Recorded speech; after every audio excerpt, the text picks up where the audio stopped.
Here we go, another Thursday night. Everybody's saying, early. yeah, everybody's saying, wait, what? What are you talking about? Kid schedule, throw me off. I said, well, I better go Wednesday. We got all-star practice tomorrow, and it's their first practice, so we'll see how many people come on Wednesday and how many people come on Thursday. Either way, I'm screwed for practices, so my wife's gonna have to take charge. Rick Cooley, what's up, Hound Dog? Oklahoma, Daryl Wiggins. I like that we have people from all over the place. Jim Nanny, good evening. Of course, Missy, which is probably out doing chores right now. And of course, I invite everybody normal. We'll see who shows up. Dustin was feeding dogs. Jared was on his way to Casey's. I did invite Rowdy. I wish I had a camera and some time. I would love to be there to film that. Jared's cowboy debut. Yeah. I might go down. Man, I've been kind of busy and, I got a lot of, and this is the last week we can lion hunt, but I got a bunch of stuff to do tomorrow and I'll probably go out this weekend. I got a new camp spot I want to set up and it's up. I got to see if I can get my trailer up the hill. I'm going to take it empty. We'll probably, me and the boys will go Friday and I'll take it up there and see if I can get turned around and set up there. But it's kind of on the top of a hill in a valley. Kind of cool. You can always unhook it and let it roll downhill. Yeah, that's what I'll do. Or unhook it and then winch it all the way up. I don't think it'd be a problem getting up there. Gotta see if I have enough room to kind of spin it in the spot I want it. Is what I want to do. But no one's gonna ever camp there. No one's ever gonna take that spot. Maybe a side by side or something, but then I want to build some horse corrals up there. So I can put my mules in. But it's pretty cool. You can oversee the whole valley and right on the verge of 2 units. So I'm going to take, which I should probably text her and let her know my plan on taking the grandkids and everybody. Or maybe she should have watched this show to figure it out. Dustin. Going on? Surrounded it's not Thursdays, royalty. So you can't say wrestling practice. No, not tonight. I'm not inviting you, Tierra. The secret spot. Matter of fact, I'll take you off my location list. Snapchat. Damn it. Now I got to take everybody off location. So. That's what happens. Yeah, I already gave her the unit, the 5 road camp spot. So. Yep. Well, that's my That's plan. better than you gave me. You said, here, take this road and go find you a spot. That was the best road to find. That's the best road to go. You stayed on top, though. Yeah. But that wasn't a bad spot. You had a line walk 100 yards from you. See? What do you want me to do? Put you right in the path of the line? I tracked everything. Lines that I never get to see and rain. Just a magnet. Yep. Get out of there. There we go. Dustin, what's been going on? Not a whole lot. Been hunting. Doing okay. Gonna head out tomorrow and camp for the next 3 or 4 days. Till it ends? Yeah, till it ends. So, yeah, me and my kids are loading the camper first thing in the morning and headed out and see how we do for the next few days. How's the pups? They're doing good. They're definitely a little better than last time we talked. They're healing up for sure. They get tore up? Yeah, they got tore up. Caught one on the ground and it got a little western. So. And then a bad spot too, where they couldn't get away from it. Yeah. So. And they didn't want to quit. No. It was just one of them deals that, they're doing what they're supposed to, but sometimes it never ends up great for them. Yeah. But no, they're Yep. doing good. They've been resting up since Friday, so they'll be good to go. Good deal. Oh, they don't even have to rest up. You drop them on a track the next day, they act like they're not hurt till end of the Oh day. yeah, they'd go. They'll be limping on the wrong foot because they forgot which one was hurt. Exactly. Yep. Yep. So how's the honey hole? It's doing good. It's growing steady. I mean, definitely, a lot of topics and discussions that people are putting out there and doing it. It's different. It's different than regular social media. It's not people's highlight reels. Look at this. Look at what I caught, and there's nothing against that, but it's more talking about like What to do. dogs. Yeah, what to do, dog specific stuff. What kind of bedding do you use? What kind of wormer do you use? What do I do in this situation? It's been really good. There's no So such thing as views and likes, really. no, I mean, yeah, you can like it, but it's Yeah, but not. you're not based on it. No, there's no algorithm. It's Mhm. whatever one's at the top was the one that was last commented on, or the one that was last posted, or whatever. So there's no algorithm that 500 people follow this guy and only 200 follow this, so we're gonna put his post above it. It's not that way. Yeah. So Yeah, no, I it's haven't been good. able to get on this week.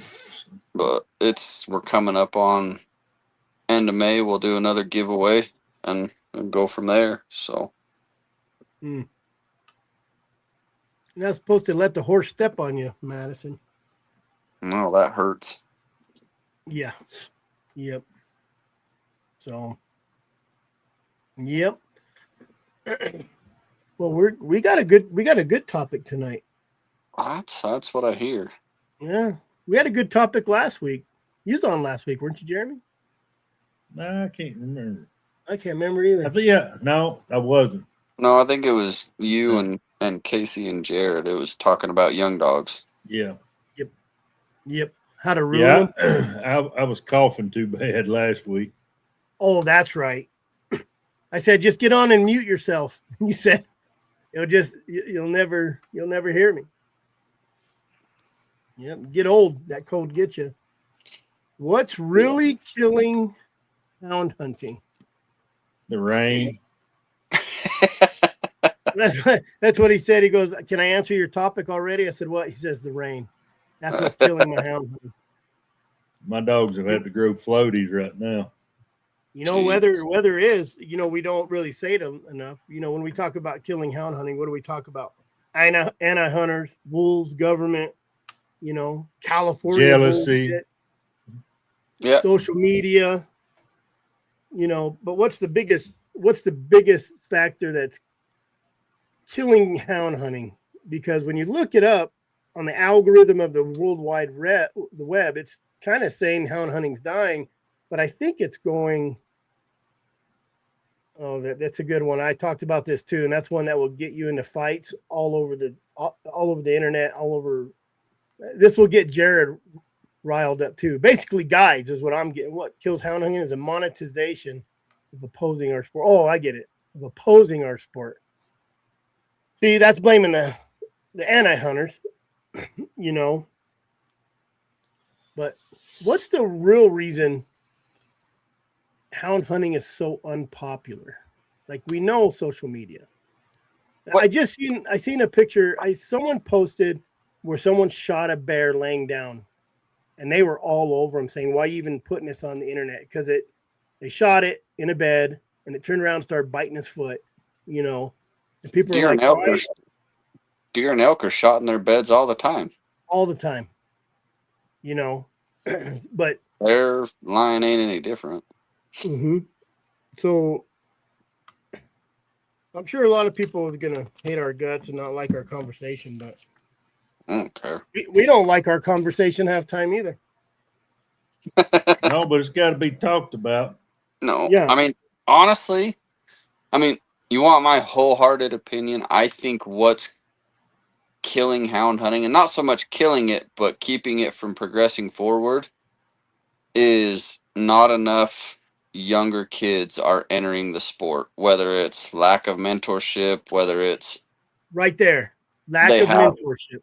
whether they have, you know, an interest in playing video games or doing this instead of going out with dad, or you know, stuff like that. I think it's just a lack of new growth in the community more than anything, you know, because you can talk about the videos that get posted on social media that don't do us any good, but they're not killing the sport.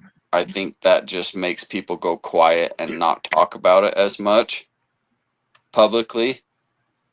I mean, it can hurt the sport for sure. It can bring forth bills that get passed or don't get passed, but I really think truly what's killing it is not enough new growth in the community as far as young people coming up, or not even young people, just new people being introduced to it that are enjoying it and trying to carry on that tradition. So we got Daryl Wiggins has got a good point. If you're back east, no place to hunt. Yeah, and so we're very spoiled in Arizona. I'm not going to lie.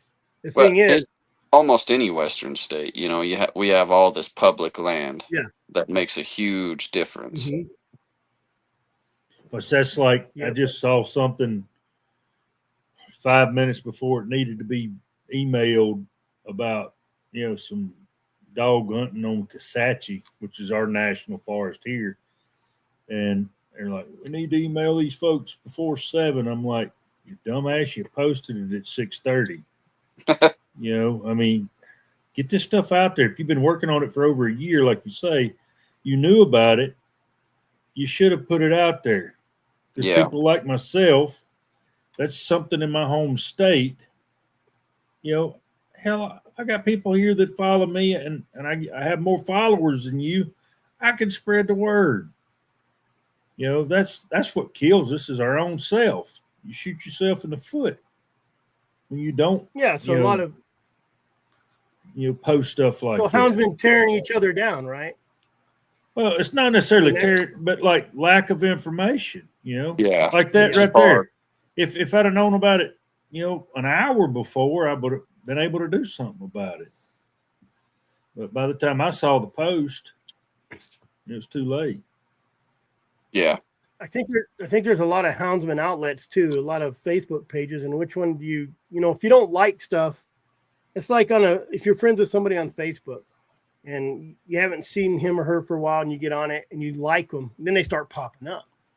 yep, So if you're not on Arizona Houndsman or Hound Doggers United or any of these groups, and you're not liking stuff, shoots it out of your algorithm. And a lot of people don't have.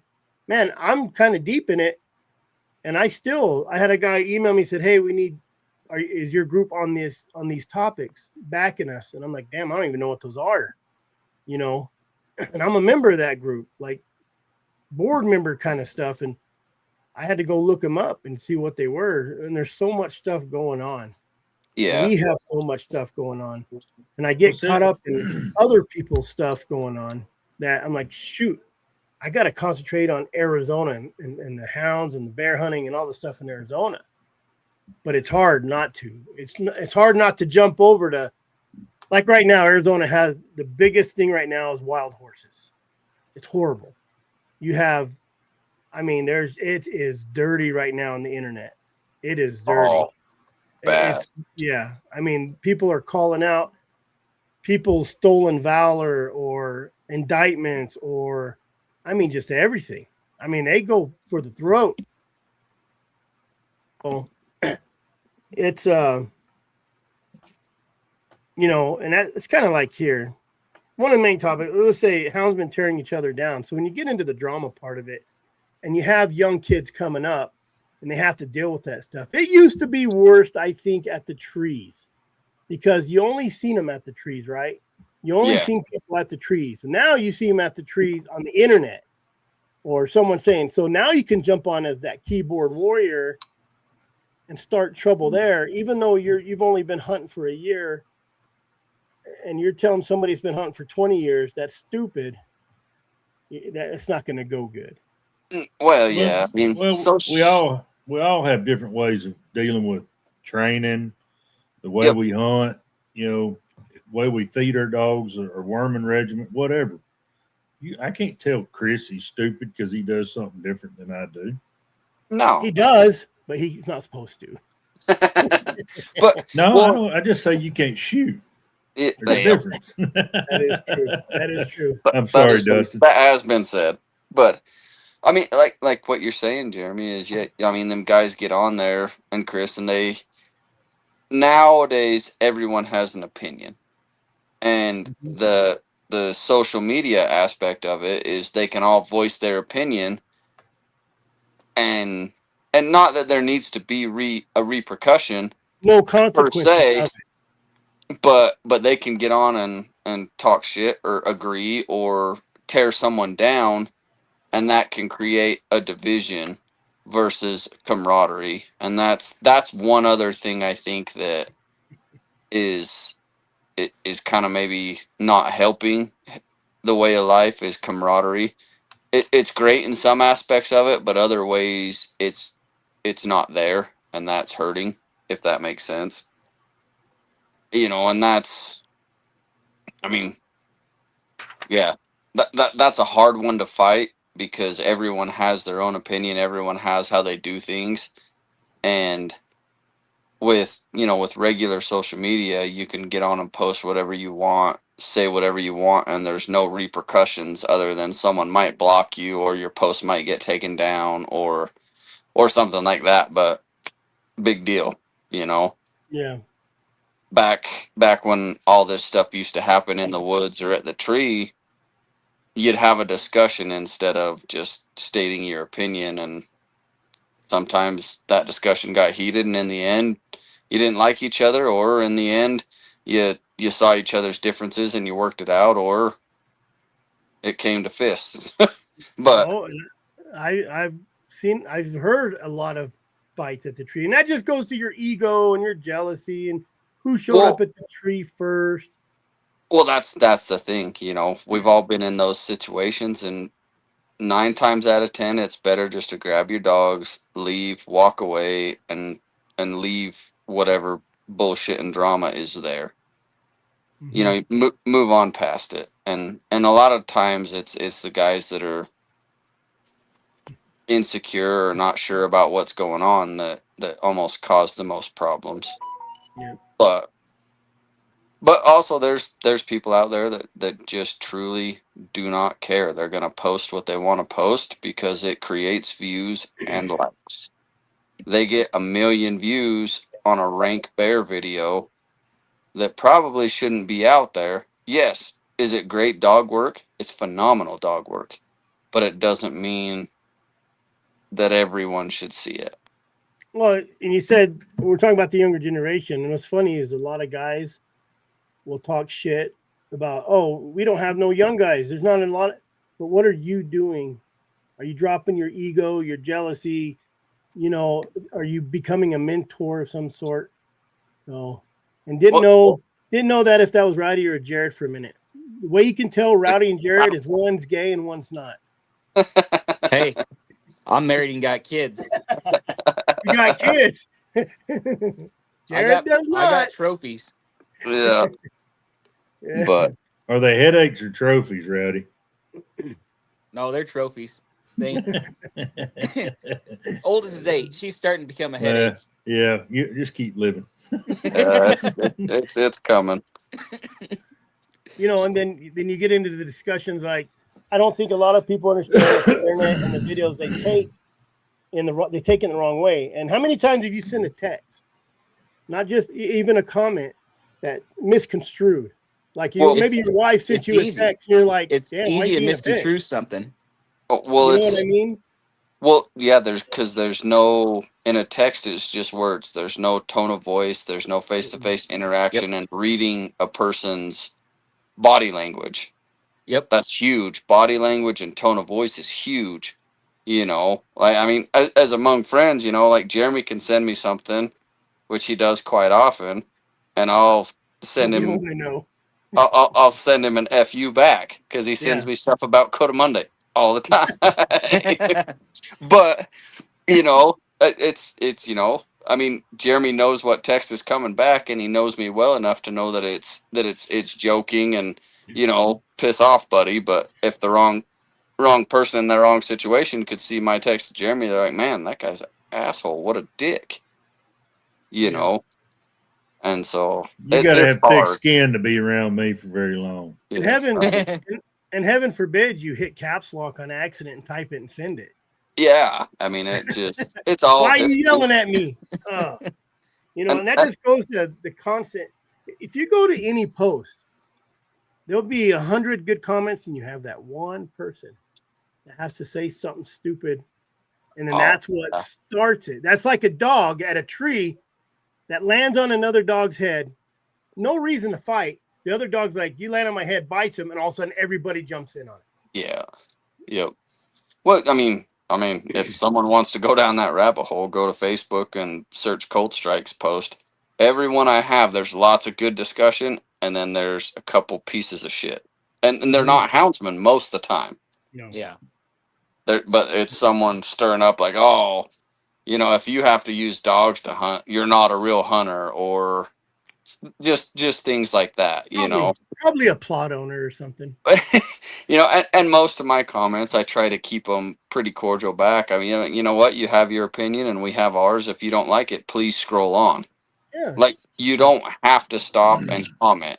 They have never either had the experience or they've had a bad experience. And it's like the video I put out the other day. And yes, I probably could have chose some different words, but my video was just, my daughter and I walking into a tree, and then you see the dogs at the tree. But the caption was, no one is born gay, but people that judge hound hunting before experiencing it exist, or something like that. Yeah. It's a choice. Yeah. And it was just a play on words. I wasn't picking on anything to do with being gay or whatever. But I if thought it you're was going funny. to judge something before Me you too. do it,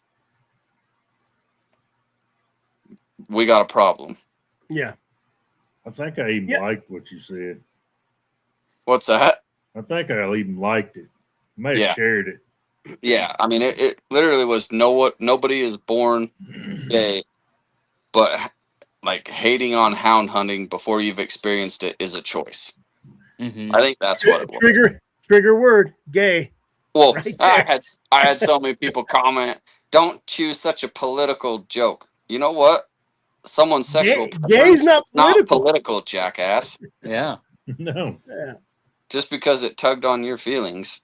But Yeah. Speaking of feelings, if you think what I send you is bad, you ought to see some of the text messages I send Jared Fisher. Oh, if people seen half the text we sent. Oh, dude, if people heard Jared and I's conversations some days, they'd be like, I don't know why he hangs out with you. And some days he just won't text back. He just picks up the phone and calls me. I say, oh, that's how I get hold of you. Yep. Oh, yeah, exactly. So everybody blames, I think a lot of people, the biggest blame, I think, social media. Social media is such a hard one because it's such a great thing, but it is a detrimental thing. Inequality. Yeah. As good as it is, Sword, it's period. just as bad. Yep. Mhm. We didn't have near about as many problems when social media didn't exist. Well, no, because people weren't as connected. People in New York City couldn't see that I'm treeing a lion in Arizona. Mm-hmm. They had no idea, for the most part, it was Unless existing. they had to read it in a magazine or or a novel or whatever. Yeah. Yep. Or a phone call that someone saw this or whatever. It has made the world a whole lot more connected and in a great way. Like, you go back to the example of the Colorado thing when they were trying to shut down lion hunting and lynx, all that stuff in Colorado. Social media was the best thing you could have had at that moment because it spread it everywhere. It raised a lot of money for it, but at the same point, it did just as good for the opposite side. So it's hard, you know. And I mean, I'll be honest. If I didn't have a business that used it for advertising and all that, I'd probably be a ghost on social media. I just But Oh, about, I have YouTube obviously, but I use it for work more than anything. yeah. Dumb people post dumb shit. Well, and yeah, that goes in, so Jason said, what is a lot of people that have never been in hound hunting, they need to experience feeding and watering. But the problem is a video feeding and watering doesn't give people the clout they want, the recognition, the likes. Go to my videos. I got a hound hunting video, a bear in a tree, 12,000 likes, 12,000 views. I got feeding puppies, 1,000 views. Yep. Cleaning water. And I said, oh, it's that time of week. I'm cleaning water. And you get someone on there. Oh, you only clean it once a week? Yeah. Yeah, I do. I drink this water. I don't give a shit. You know what I It's mean? better than once a year when someone, not even a houndsman, but once a year, someone else cleans it, whether it's a bird dog guy or whatever.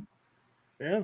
You know, it just, yeah. I mean, Yeah. and he's very right that, you know, most people will never experience everything that we go through other than they come spend 5 days in camp with me and get to come see a couple bears or a lion or two in a tree. They see me feeding water dogs there, but they don't see all the time and effort that goes into it years before that. Years Exactly. to I think build what you have. I think the question is with social media is, are we hunting for the dogs or are we hunting for the likes? Right. And I think the younger generation are clout chasers. And I think they take suit to a lot of these other people that have the fake lifestyles of what they're doing. I don't want to say any names, but there's some big people in there. I think a lot of the younger generation starts out that way, and then if they stick with it long enough, they learn what it's truly about, and they start to shift and change. But they got to stick with it long enough. And that social media presence only exists for a little while.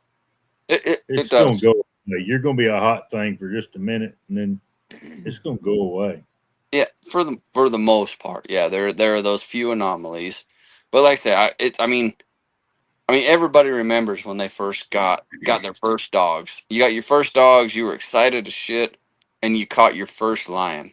You were calling everyone you knew that had helped you or been with you along the journey, but also you're posting it because almost not so much look at me as just like this huge accomplishment, and then you see all these likes and you're like, oh, I keep doing it, and they do get to that clout chasing. But I think eventually, you know, and I've heard this saying a lot, and I agree with it wholeheartedly, but there are people that hunt hounds, and I know it's not, in this day and age, it's not gender right, but there are people that hunt hounds and they're dog men. There's a big damn difference. Dog people. Come on. Yeah, all right. Dog people. Whatever. We don't give a shit here. Your daughter's going to kick your ass when you get off this podcast. You know what? My daughter is one of those ones. She doesn't even have social media as a 16-year-old kid, and she could care less about it. Good. But you go spend time with her in the woods, you'll know she's been around them dogs her whole life. She knows more than most people. She spends time with them. But she loves to hunt. She loves the lions and the bears. But she has a truer and deeper love for them dogs than even I do. Well, you could tell that at the rendezvous. Every puppy there, oh, good Lord, was, loved on, looked after, chased after. Oh, you know, if you wouldn't have been paying attention, you would have had a dog box full. I know I would have. She'd have taken every dog someone would have given her. But including them little black and tans. Oh, good Lord. Yep. Oh, we don't want to go that low. We don't want to go that low. Stop. She had both of them in her hands at one point in time. Oh, I know. I told her, I said, don't get attached to one of them. One of them's mine. you know, like I said, it's yeah. I think that younger generation that truly finds a love for the dogs will switch out of it. But there's always going to be those guys that are after nothing but the kill and the likes.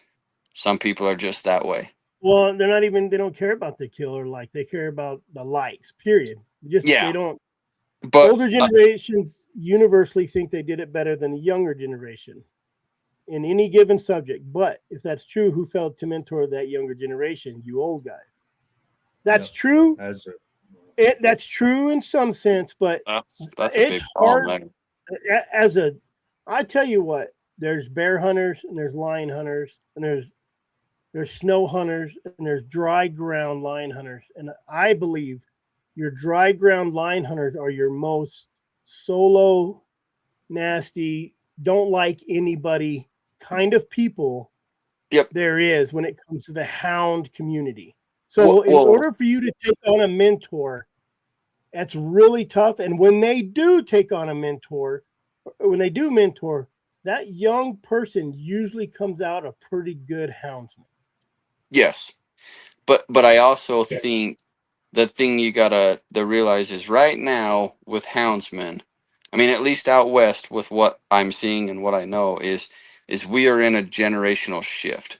Because the guys before us, the guys that are 50, 60, 70 years old, they all had their own area to hunt and they didn't cross lines.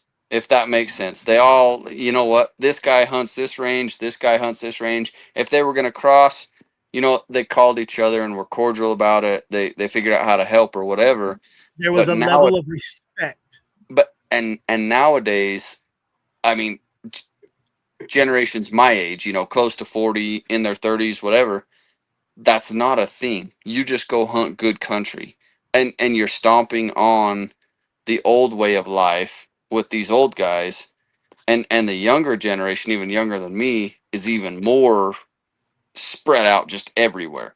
They get dogs, they're going to go wherever they hear a lion. Oh, this guy called, they said there's a lion there, there's a picture of a lion here, they're going. And I think and there's nothing wrong with it, because you know what, public land is public land. I can't tell Rowdy he can't come hunt in my backyard because it's my backyard. But the older generation truly kind of feels a little bit that way, because I've got phone calls and conversations around it, especially when I moved to Arizona. You know, I called one of the bigger guys in my area and said, "Hey, I just moved to your area. This is a call out of respect. I live here. I want to start hunting here. I just wanted you to know who I am and give you a little background, remind myself, just out of respect." But even then, he's still a little pissed off that I'm hunting lions in his backyard. But it's my backyard as well. And so I think that controversy is not helping, if that makes sense. And it's nothing that anyone has done. It's just a shift in generational habits and the way that things are beginning to be done now versus 30, 40 years ago. I think modern technology has made that way too, because in the old days you didn't have a side by side, or you were out on a trail, you were out on your mule running an area, and it took you 2, 3, 4 days on that area. So it's not like you're traveling across a whole unit and running a whole unit. Well, and the chances of two guys unloading dogs, unloading mules, and heading into the same country were not very likely. But now, like you're saying, we're cutting roads, we're doing this, we're doing that. The chances of people running into each other are highly likely now versus back in the day. Yeah. Warner Glenn, where he hunts, was not worried about this guy that lives up in Prescott coming down and being in his backyard. It just wasn't a thing. But now it is. Yeah. Yep. So I think that's kind of putting a hurting on the mentorship side per se. And I could be completely wrong. I might be blowing smoke up everyone's ass. I don't know. But Tucson. yeah, Unit Tucson. 36 and 35. Look for Jared.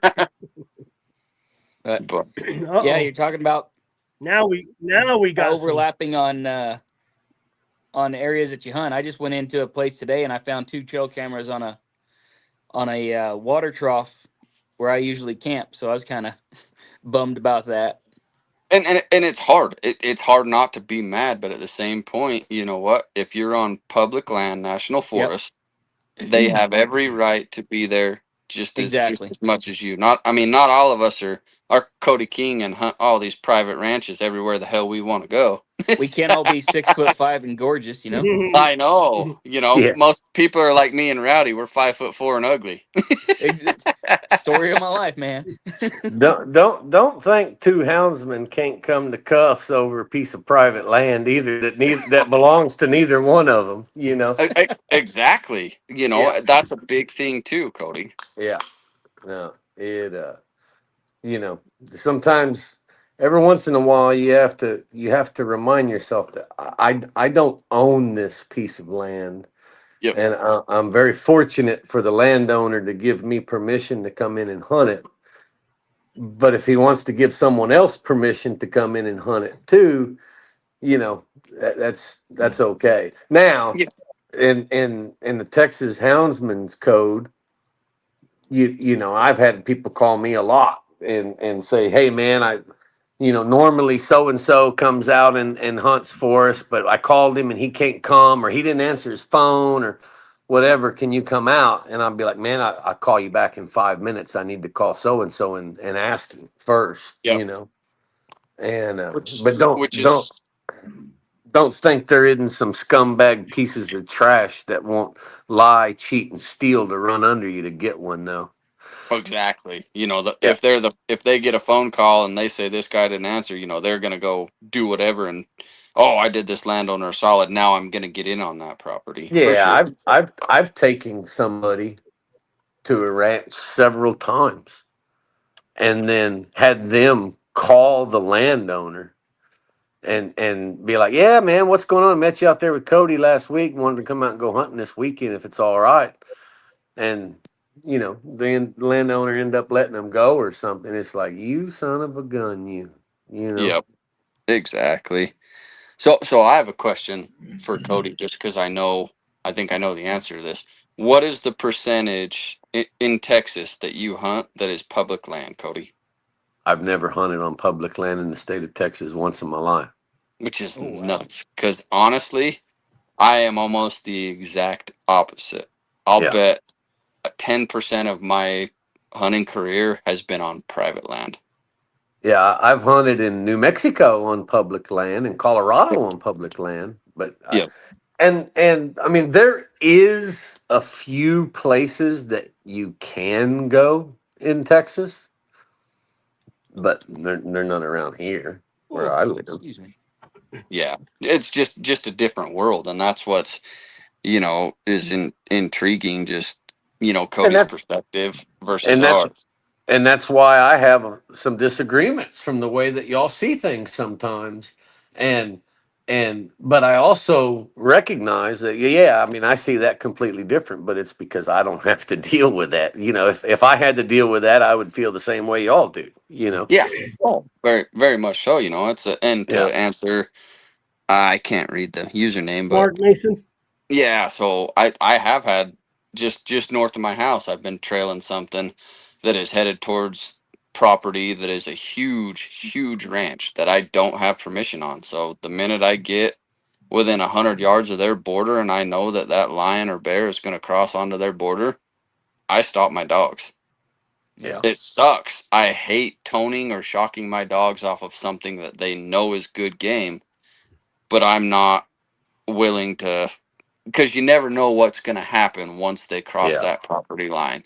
Whether there's a ranch hand out there, whether there's something that a dog gets shot or a dog gets picked up, you have to go. And in Arizona, from what I understand, if my dogs tree a bear 200 yards onto private, and 200 yards is just a estimation, but if they tree them, I have the right to go get them. Yeah. But We don't have the problem of private land here. Even where you hunt, no, the areas you hunt are hunting areas. for And the people most know part. And But same with thing this, though. Chris came down and hunted with me. He's seen all these high fences. But Yeah. at the same time, that cat goes through that high fence, it's over. Unless you know the ranch owner next door, And and that's yep. so it's good and bad. It's nice to be able to go out on 4 million acres of national forest and go hunting for 4 days and not have to worry about where you're at. I mean, Yeah. running a cat through a fence onto the Well, neighbors is a common deal here. And depending on the neighbor, I mean, I'm not going to lie to you. There's plenty of times where I just kind of, well, man, where'd they go? I can't hear them. Where'd they, and but in those situations, I know I don't have permission to hunt it, but I know those guys aren't going to call the cops on me. Yeah. I know those guys aren't going to shoot my dogs. I know if I called them, they'd probably let me go. Or I've asked them before and just didn't ask. But at the same time, I mean, there's certain fence lines that if you're hunting with me and them dogs are going to be like, I mean, it's got to stop. It's got to stop right now. well, that's That exactly. that could be a very, very The big res. deal. Yeah, Yeah. it's a Sierra culture said the shock. res. It's a Once culture they, shock for my dogs when I bring them out west and they don't get toned. Yeah. You I mean, know, for crossing property lines. there's so much ground out here that, I mean, literally, I have had to stop my dogs probably 4 times in 20 years of hunting hounds because of going on to private property, well, like I said, and 2 in the last 6 months. people that live in Prescott or they live in Sholo or they live on the Apache Sigrees or Tano. Here's a good example. I had my dogs run and they ran right through a property and they stopped there and they all laid down because it was just a long run. Whew. And the gates always closed, but they seen my dogs laying in their yard. They're drinking their water and they opened the gate. And I went in, got my dogs. I left, waved to her. She waved back. But most people that are in those areas know that's what's going to happen. Now, the Yeah. only time you really have trouble is when you get Easterners come over or other states buy that property and they turn communist on you. Plain Yep. and simple. But like Tierra said, the reservation, I pull the line to where I'm watching them. And once because you never know. I've had bears hit that res, go 100 yards, circle, and come back out. I mean, my dogs don't cross the res line because they know exactly where to hunt. So I'm Yeah. not saying Sure my they dog do. went on the res. You got some South Texas dogs, buddy. Let me tell you. I'm just saying there's some leeway you have before you know you gotta. But He's got I've some also- educated dogs that can read property lines. Yeah, they stop and they Look at wait for Onyx. me to let them go. Yeah, they wait And for me then to let- get there. And then let me throw another wrench into those plans. Is be down in Mexico, I was in gonna another ask you. country where you have no rights and you don't have the slightest clue who that neighbor's ranch is. And a substantial portion of the time, the neighbor's ranch belongs to some cartel dude, and and a lot of them are cool and they'll let you hunt and stuff. But in Mexico, I mean, you can't I be was gonna messing ask around. you about that because there's no public land there, or No. is there? It's No, all there ain't private. no. It's all private. Yeah, I mean, there's some parks and forests and stuff, but it's not. There's no public hunting. Yeah. They, there's some state parkland and stuff, and you do not want to be in a foreign country. You don't want to be a trespassing foreigner anywhere. I can tell. If anybody wants some good advice for today, is don't trespass in other countries. just I think just that's a pretty trust me good on one. that one, boys. Well, I Yeah. mean, even hunting the border down there on 35s and 36s, there's no fence. Everybody's like, "Oh, the fence." There's no fence in 35. No, It's a barbed wire fence with some railroad X track, just so cars can't run through it. And half of those Yeah. are fell down anyways. So Yep. those dogs ain't getting stopped. And I'd rather probably be caught in Mexico than on the res though. But the res Yes. used to be really bad. I I've think heard it stories where they depends. went on the res and they caught them and they're like, like $250 or I shoot your dogs, and they'd have to go get money and bring them back. Yep. Yeah. I think each res Yeah. can be a little different for sure, but yeah. Yeah. So I know when I went lynx hunting, there were some reservations around, and that old boy up there was pretty adamant on staying off of them, and we still landed freaking 15 yards across the fence. But it's something that happens, and I'll tell you, and I start getting worked up, and I want to walk around. I forget I'm on this thing. I've seen him walk. I've seen him walk 5 miles on the phone. Trust me. And I'll tell you something else too. And Dustin said something about this a while ago. I believe it was him. He said he believes in Arizona. If my dogs are on private land, I have the right to go get them. Right. And yeah, and that's a very important right.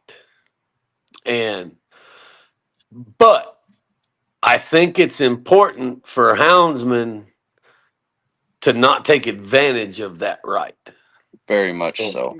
I know of some situations out east and different things where, and I mean, even here in Texas, I know some guys that will go and turn hog dogs loose in a 40-acre corn patch, and it'd be like, dude, them hogs are not going to stay in that corn, Well, I got the right to go get my dogs, and then when your dogs do tree a bear or catch a pig or whatever it is, you walk up to the neighbors, chest out, I got the right to go get my dog.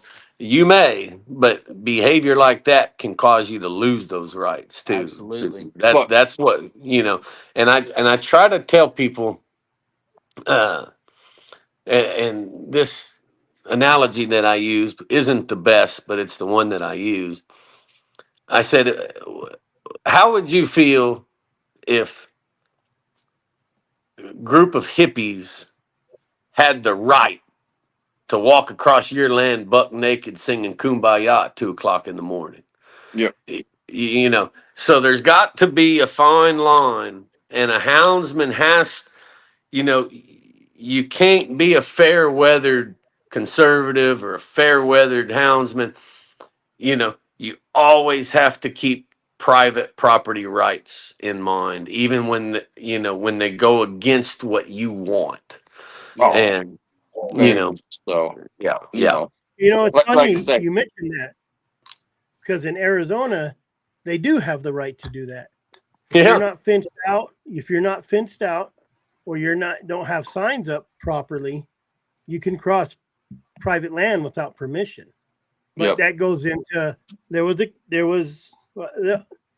a case where a guy went on private land in a unit, and it wasn't marked or anything. There was some tires out there, but not proper marked, and they shot an elk, and they called, of course, the game fish, and I mean that was a big drama thing because it's not marked right. But if that guy, you have to know your area. If you're going to hunt that area constantly, it's good to get to know those people before you start hunting. Maybe in your side-by-side summer, run around and bump into them and say, oh, hey, oh, yeah, I run some dogs around here. If they come through, man, I'm sorry.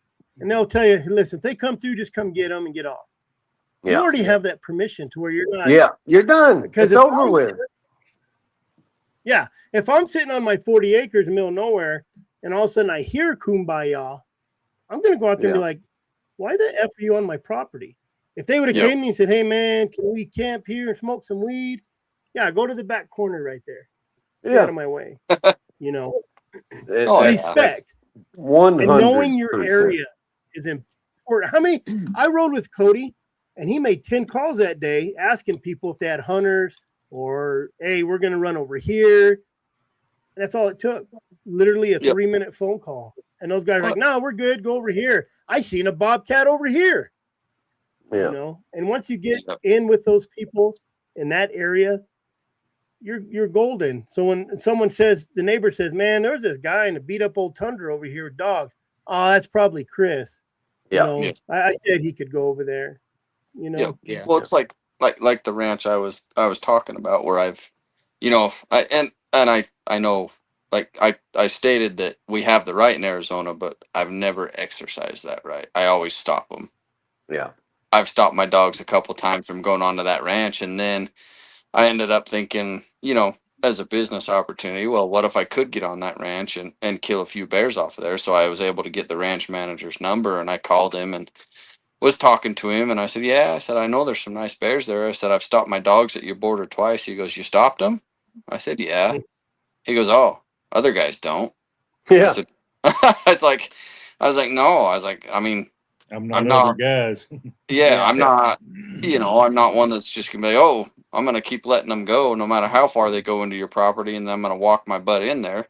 It's easier for me, even though it sucks, to just be like, no, we And have the technology today to be able to do that. Back in the day, they didn't You have that technology, and guys were a lot more lenient about it.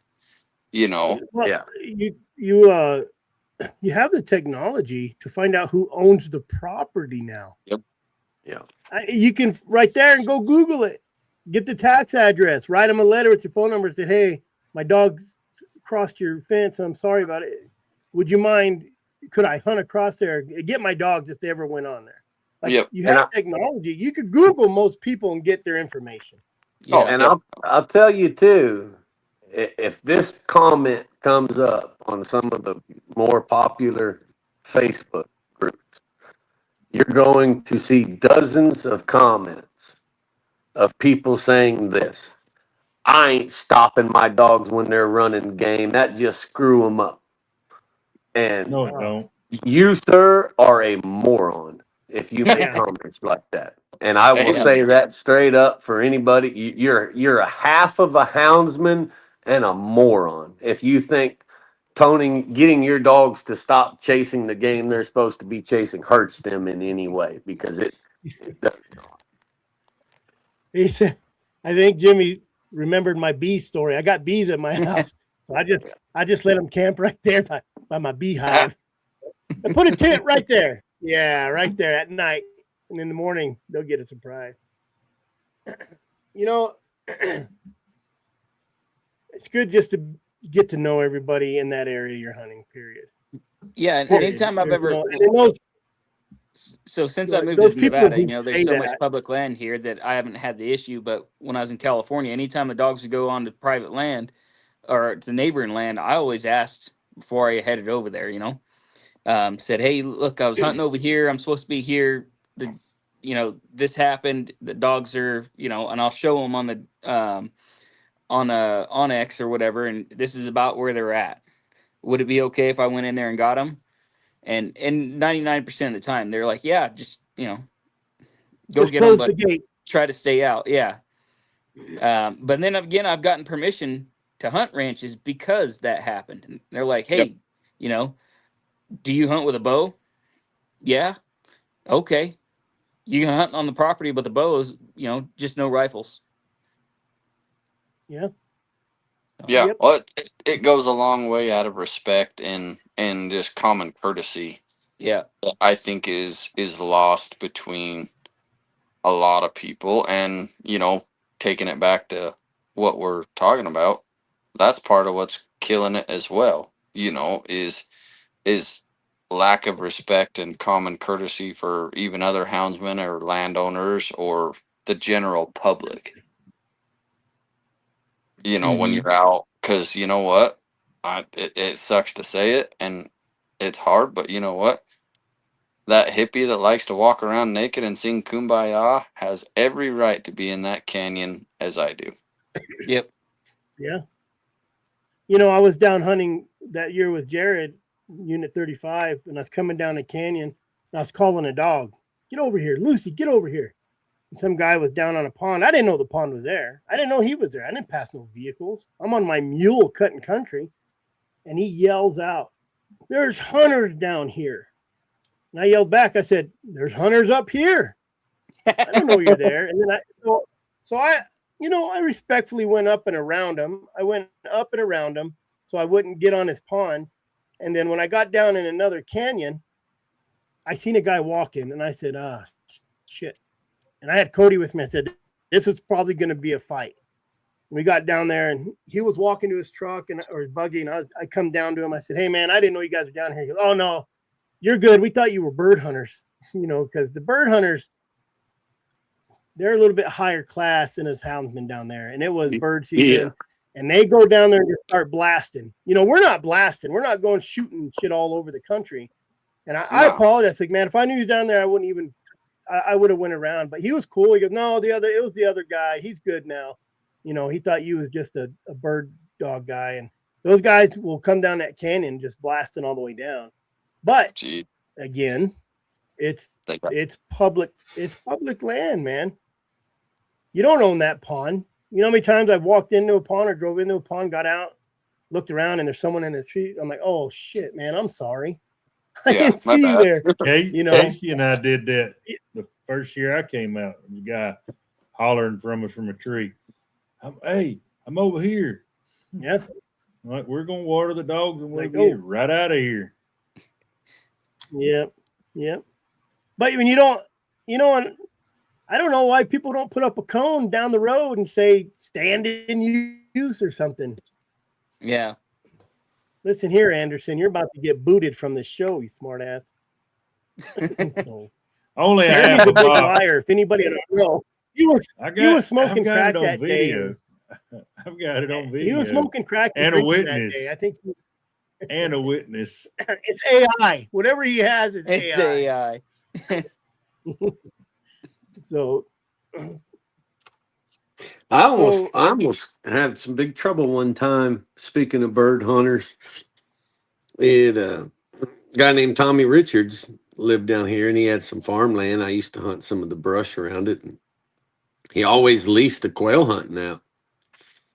And you'd think a quail guide would know better, but that quail guide just pulled up and saw 7 dogs running across the field and a truck behind him, and man, he thought somebody was in his quail hunting spot. He came running in there, and he goes, "You don't have permission to hunt in here." I said, "Mister, I've been hunting here my whole life." I said, "You got a problem with it, you call Tommy Richards." And boy, he wouldn't even explain. He got the Tommy on the phone, and he said, "Cody King said you gave him permission to hunt here." And he said, "Yeah." And I had just randomly just eaten lunch with Tommy. This was 20 years ago. And he goes, "Hell, I just ate lunch with Cody." He said, "Cody can hunt anything I got." Nice. And the guy said, "God damn, you leased all this country to me and you're still letting people hunt it." And it kind of went on for a few minutes. And Tommy finally was like, "Why do you care if the man's catching bobcats on your quail lease? Isn't that a good thing?" And he said, "Bobcats." And I just looked at him and I said, "You can't tell the difference between a pointer and a freaking Walker Hound, buddy?" And he, "Oh shit, I'm sorry, Tommy." He said, "I'm sorry, Cody." The guy was all sawed off and ready to go, man. Yeah. Hey, we got to talk about something else. That's them lemon spotted dogs you got, Cody. Yeah, that's exactly right. We didn't rabbit hole one time, and it's driving the guys crazy. I can fix that real quick. Yeah. Anyway, so all you got to do is ask Rowdy about his Ford Rangers. Oh Lord! I fixed the AC on it last week. There we go. or Cody about his little helicopter. Oh shit! Why does a lion hunter need AC? Yeah. The problem is I've been having to daily drive that sucker back and forth to California. Oh. I thought you were going to say, "Why does a lion hunter need a helicopter?" I was I'm going to say, wondering "Shit, why I can tell you a lot of reasons why." I'm wondering why a bobcat hunter in South Texas needs a helicopter. You know them cats jump real high. Yeah. You gotta get that 3-foot brush he's got down there. Cody's trying to figure out how to get the dog box on the helicopter. Yeah. Just mount it underneath. Yeah, we kids. can figure it out.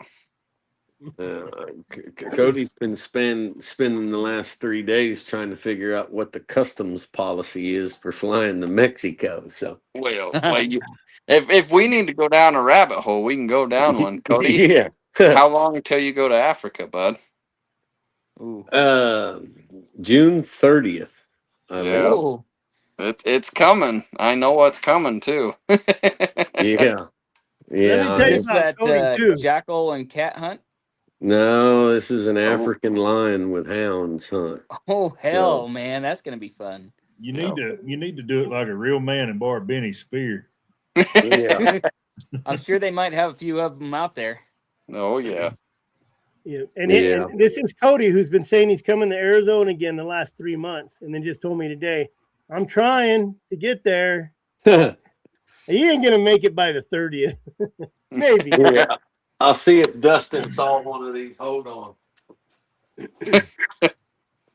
I took his 3220, and I put all those bullets in my pocket that day. Then I threw it in my bag and took it over to the plane, and forgot I had them in the plane. And lucky Oof. they're on my baggage I sent through, but they didn't say nothing. They call these a demo. I did not see one of those. You did not see one. I think this is a Mozambican thing. It's made out of lead wood, but it's just this funny looking axe. I stuck it in my checked baggage and sent it home when I was over there last. So maybe I'll try to kill it. Wouldn't you hate to get hit in the head with this damn thing? Oh Sucker, shit! it'd Yeah. split you right down the middle. Yeah. Well, they knock you out and then chop your head off. Yeah. Or chop something off. So Yeah. how many days? How many days is the trip this time, Cody? Just 14. Just 14. Just 14. Tate, That Tate's, sounds like a good Tate's, time. Tate's going with me, and he's gonna try to hunt a leopard. Oh, good. And, God, that's my dream hunt right there. Leopard? yeah, Leopard, yeah. yeah. Are they baiting those, or how they hunting them? Where we're going, they will be baiting them. Where I went last year, they wouldn't hit a bait. So we kind of hunted them a little different.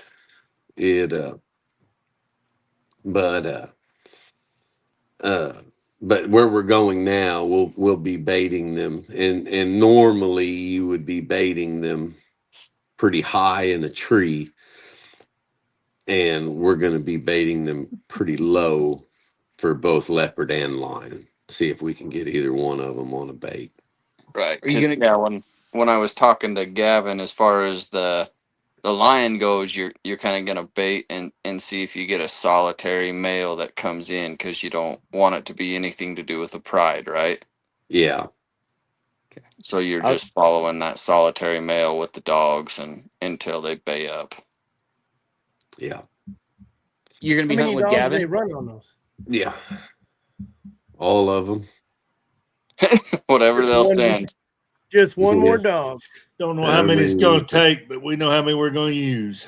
Yep. Yeah, it's real weird regulations on hunting those. You can go to South Africa and shoot lions. They raise them in pens and stuff all the time. You can kill them all day long for $10,000.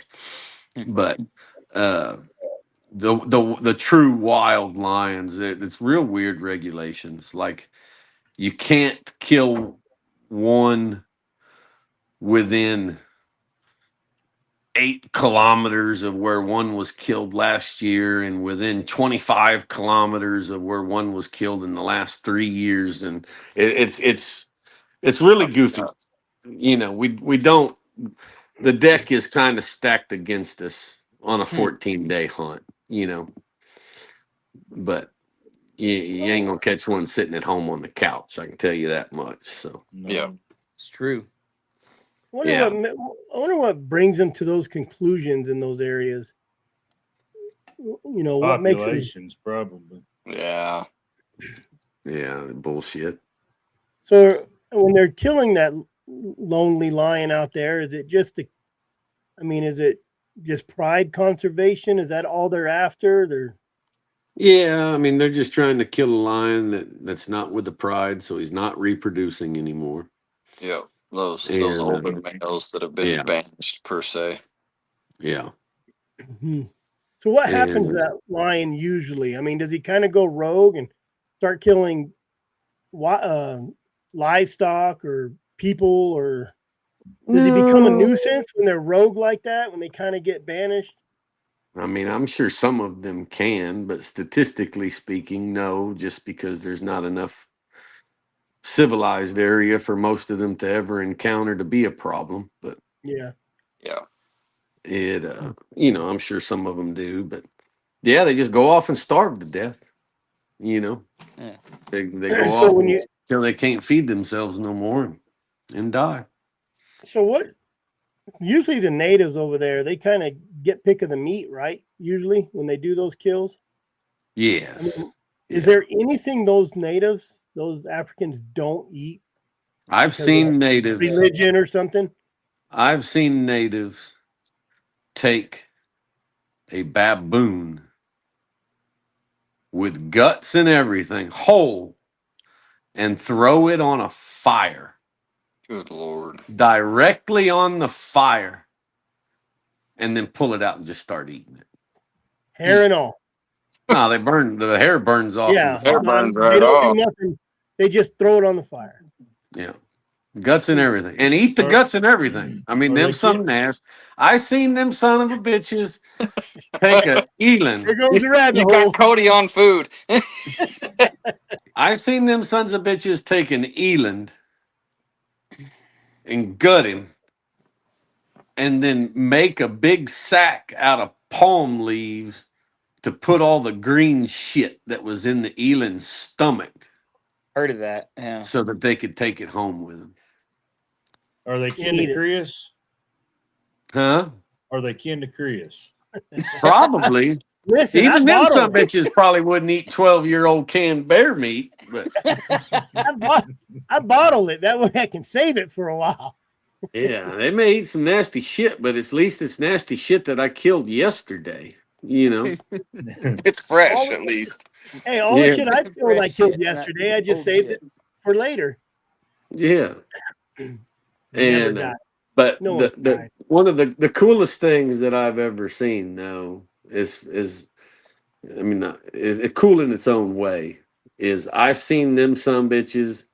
I don't care if you paid $100,000 to kill the biggest elephant in the world and he was standing at 40 yards and you needed to get 5 yards closer and there was a beehive in a tree next to you.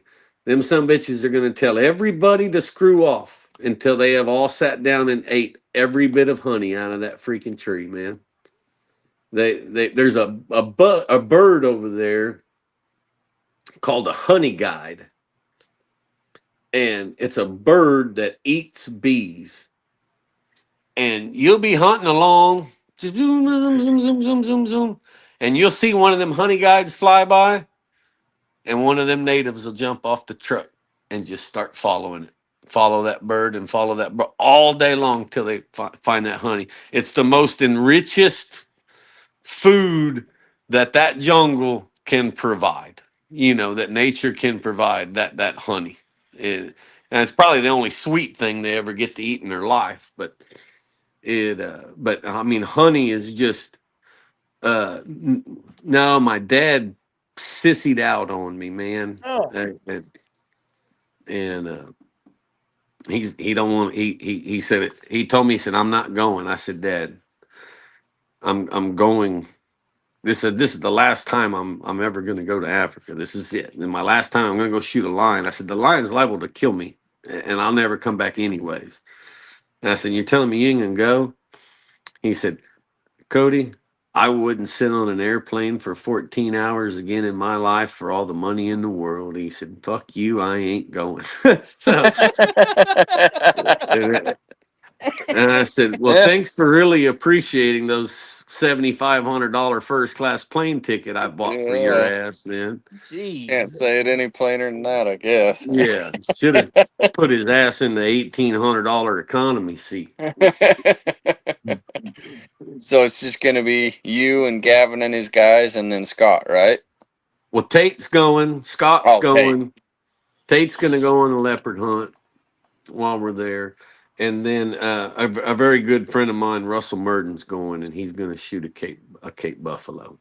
Oh, nice. So that's going to be a good trip then. Yeah, and then actually a very good friend of mine that has done a lot for me in Mexico, helping me down there, is going to go just to go.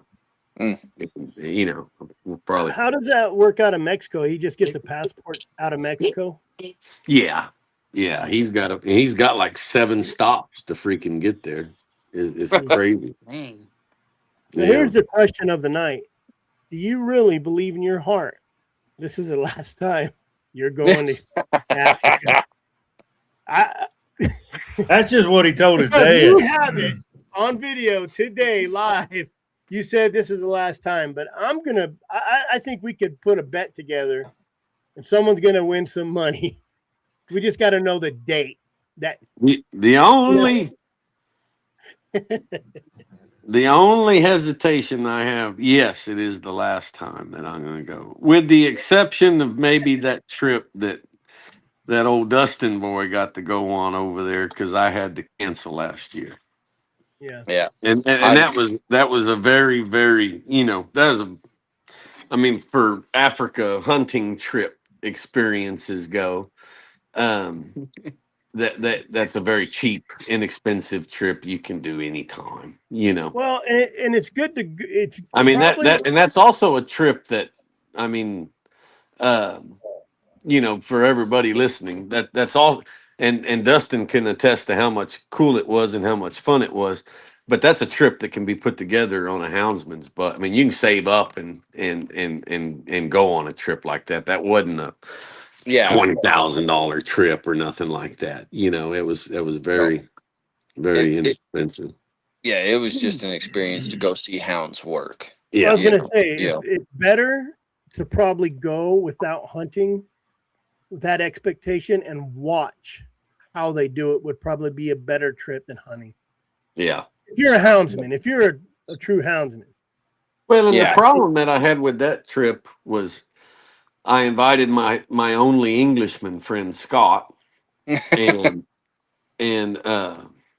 so Scott took off work. Scott bought his airplane ticket, and then I couldn't go. Well, Scott was screwed if I didn't go, and so I wasn't going to do that to Scott. So I'm going to let the trip go on. So therefore, that's when I came to, I came on this freaking podcast. Yep. Yeah. And I said, let's find out who the real men are right now. And there was this many. That's how many real men there were on here. Motherfucker, there was only one with a passport. That's and you know he where said what he said. Said what he said. Does any of y'all want to go on a trip to Africa for free? Yeah, when is it? Tomorrow? Dustin, yeah, hell, I'll probably go. I think Dustin was more scared of having to go tell his wife he needs to leave in 2 days than he was actually getting on the plane to go. It took him a while to come back. Dustin already knew he was going, but his wife didn't know he was going yet. I don't know. I walked in the other room and said, "This is what's going on," and she said, "See ya." Yeah. Nice. Whether That's it was cool a having good see supportive ya wife, though. or a motherfucker see ya, it was Yeah. a see ya. Yeah. I hope you get ate by a lion. Yeah, and then you got to meet Scott, and then he came over and hunted with you, and y'all caught him some lions. I mean, that worked out perfect, man. That was It did. absolutely perfect. It's the ripple effect is insane. Oh yeah, universe definitely lined up everything there. Yep. Yeah, that's And super then, cool. I mean, he was what, 31 hunts in before he seen a lion? Yeah. 31 days, I think. 31 days. And then he got to see 2. Yep. Yeah. Yep. Yeah, I'm catching up with him. Jeremy's got some days in. So, I want to do my part on the rendezvous this year. And part of me doing my part and trying to help get some other people to come out there and show up for this thing, if y'all want some other people to show up and come out to this thing, Or is married. not waiting until August 19th to start talking about the Hound rendezvous we're going to have on the 23rd. Yep. So No, I think I was just was I talking to you, Jeremy? I was talking to somebody today. I'm like, damn, it's already almost June. yeah, And I kept saying I'm gonna Next start week. this in January, and it's just been hectic. I'm trying to get some cat and bear hunters from Michigan and Minnesota and stuff to come out. So will And lion season be open at that point, or is it the following week? it's the Nope. opening weekend of lion season and bear Li- season, right? Lion and bear both open on the same day, Rowdy. Yeah. I got you. And So archery I'm gonna, deer, if you really want to go deer hunting. Yeah. I'm gonna find out whether I drew an antelope tag here this weekend. So if that's gonna decide whether I get to make it down there or not for it. So I mean, just the fact you'd compromise coming down here for a speed goat kind of hurts everybody's feelings there. Yeah. well, I've been I'll on buy mine for like you. Hey, I'll buy hold you on, a hold on. cabrito in freaking Sholo, man. Just, I mean, Hold on. All you got to do, Cody, is bring 2 bottles of Pendleton. He'll be there. yeah. I'll show up for that. Because That is I'm my gonna weakness. bring Slade's supposed to come out with me, and then I'm trying to get some guys from out east to make the hunt and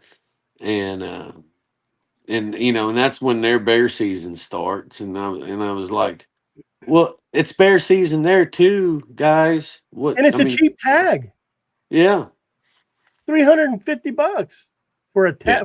tag and a license Yeah. Out of state. Yep. out of state. So Howard Hale, if you're listening, you need to load Daniel up, and y'all come to where is it at? Young Arizona, or Young whatever? Arizona, Young Arizona on August the 21st. 21st, 22nd, 23rd. 23rd. 21st, Friday, 22nd. Saturday, 23rd. Friday. Everything happens on Saturday night, and then So we need to explain to everybody. So there's a big I would call it like a big set of cow pens or something there. It's a big it's flat the gathering area, tent. you know. It's a big flat area with a good road. I mean, people can get campers up there. You can get trucks there very Bring easily. your car Everybody down goes if and you tries want. and you can bring a car. I brought a little rental car down there. Mm-hmm. Yeah, and you can bring some tents, set up camp. You know, it's all everybody kind of all right there together. But I mean, I don't know how big there's millions of acres, so there's Oh, you can plenty camp. You of don't have to room. camp next to us. You camp all over the forest. It's Tonto National Forest, right? Yeah. Is it Tonto? That's Tonto. Yeah, It's 1 million acres. Camp wherever you want. yeah, and there's no charge for anything but the dinner. I guess there's a plate cost for you got to buy a ticket for the dinner that night. There's Yeah, an and you'll be able to auction. buy it Bring a online. little money. Mm-hmm. There's Oh yeah, prizes. we have an auctioneer. I really thought Cody was going to say, "I'm not going there. Here's my stipulation. I get to auction again." That's what I Yeah, thought he was going to say. yeah. But he ruined it already. He's auctioning. Period. If there's anything to auction, he's auctioning it. You Yeah, killed it last Well, year. hell, you'll forget the best thing and hide it in your truck. Yeah, that's what Chris does. What'd I forget? The I don't Warner remember Glenn what. stuff. Yeah, the Warner Glenn stuff. Oh, I don't even know who won that. which Well, hey, you auctioned it off on live. I did. I think so. Who won it? I yeah, don't remember. I don't remember. probably that freaking Leadville guy, whatever the hell his No, name Robert- is, Robert winning won it. motherfucker. Robert Chase. Yeah, I don't remember who won it. He is the luckiest sucker I think I've ever met. Oh, yeah, yeah. He and wins then he everything. puts in for the. Oh, we got to do the drawing too. Shit. Well, forgot. old Robert's had his trials too, though. Yeah. Yeah, Yes. I can't wait till we get to talk about that. Yeah. they. You want to? But yeah, I'd like to do get the, some guys down there. You want me to pick a name, pick a Drawing real winner? quick. Yeah, let's do it. This is that $50 entry. And Hey, has anybody heard from Rick Cooley? Is he He here was on here anymore? earlier. Yeah. He was on Yeah. earlier. I hadn't heard from him in a while. I know he's been going to the doctor a little bit. Now my internet. Is Brett Vaughn on here tonight? I hadn't seen him. Haven't seen Brett. So what's going? Has anybody talked to Brett? I haven't need to seen call him. I Brett. seen him. I've tried to call him twice, and both times his phone went I straight talked to to him. voicemail.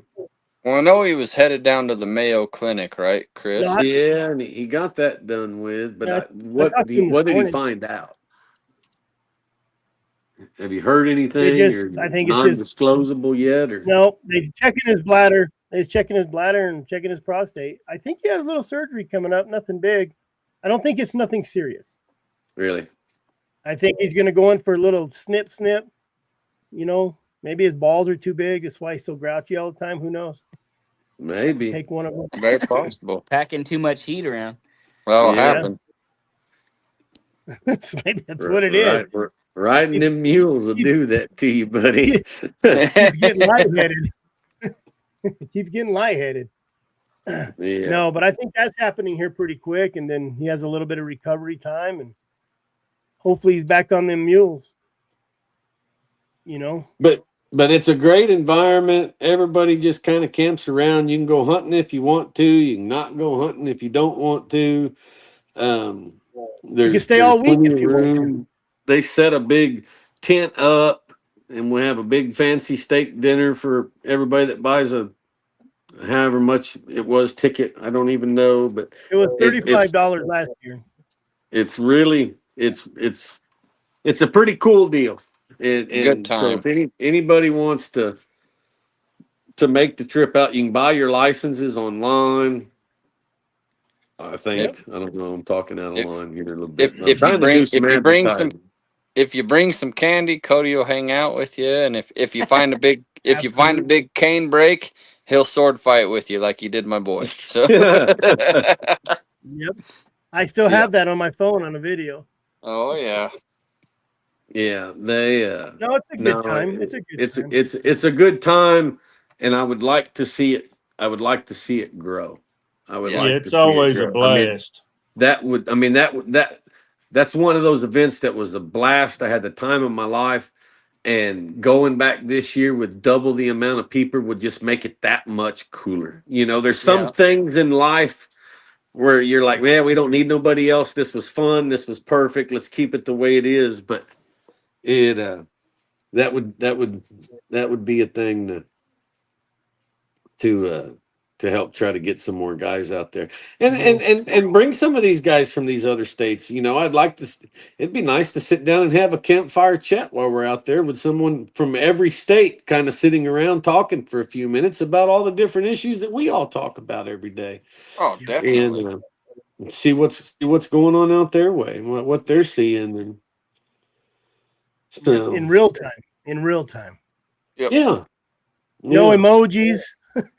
No, all caps. Just real. Exactly. It's you know, the first one we had, me and Brett joked about it, and it got thrown together, and we had like 70 people show up. And then the best time we had, right, Dustin, was that next morning. Yeah. Yep. That Sunday morning was the best part. Made burritos. Sat around long enough. I made more tacos. I mean, need to make sure that y'all reach out to like Otis Llewellyn and them other guys in Texas and stuff that came back. We just need them. Mike Leonard needs to come back. He's coming, right, Chris? He is. I already got him scheduled. Yep. Yeah, that was a good fit there. I enjoyed talking to Mike and I talked to the guy. I talked to the guy that bought my fishing trip today at Benny's Rendezvous, and he's a nice guy. Some guy named Mark, and so I donated a fishing trip, and somebody bought it, and that thing went up. That thing went up pretty good too. Yeah, Benny sent me a deal. I guess some lady had gone lion hunting and fallen off of her mule and got all busted up real bad and had to have her jaw reconstructed. I don't know the whole story, so don't believe me, but it's Damn, that pretty sounds bad. like my luck. Yeah. And but anyways, they had some pretty good money left over, and they donated the leftover money to help her with her hospital bills and stuff. And she sent a very, very nice thank you letter to Benny, and Benny wanted to share it with me and call me. Where is Benny's in Canton, Texas? Yeah, he said he didn't know if he's going to get on or not because he had Yeah, a he's meeting awful tonight. close to me. Yeah, he's closer to you than he is to me. He's traveling all over the place cooking. Man, it's wearing him down. He Yeah. sounded tired when I talked to him today. Yeah, I could be there in 4 hours. Really? Yep. Shit, that's nothing. No, it's just a hop, skip, and a jump. Yeah, that's easy. Let's spin this wheel real quick. Let's spin this wheel. I got up in 3 and drove 2.5 hours just to get rained and snowed on in an area that the forecast said wasn't going to get any precipitation. That's What the way it am I goes, going isn't to it, win, Rowdy? Chris? You can What's have that? my precipitation. What am I going to win? What are you giving away? The Garmin raffle again. The Garmin raffle. Yeah, it's a option of a few different things or some cash, Cody. Yeah. They don't ever let me know what's going on. They don't want me winning. They probably don't tell Robert Chase what's going on. Yeah, No, I don't send Robert nothing. we excluded Robert from this one. Yeah. Yeah. You don't get that nowhere. You guys ready? Yep. Can you see? Yep. All right. Mine's glitching. I'm just going to spin it.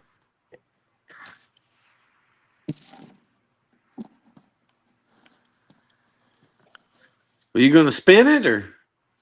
Oh. You know what's funny about Kenneth Cardelli? That thing didn't even spin. That's bullshit. That's false advertising. There wasn't no You know what's spinning funny wheel. about I saw it like it? move twice. It didn't spin. I asked you. No, it never spun. It went to That's Kenneth rigged. here. I can post it so you see it. Yeah. Kenneth Cardelli. That's Yeah. Oh, That's a man. guy that- I asked if you could that's- see. I don't know what my shit's glitching. Hang on. It was Kenneth Cardelli. We could see the wheel. I just Yeah. never saw it spinning.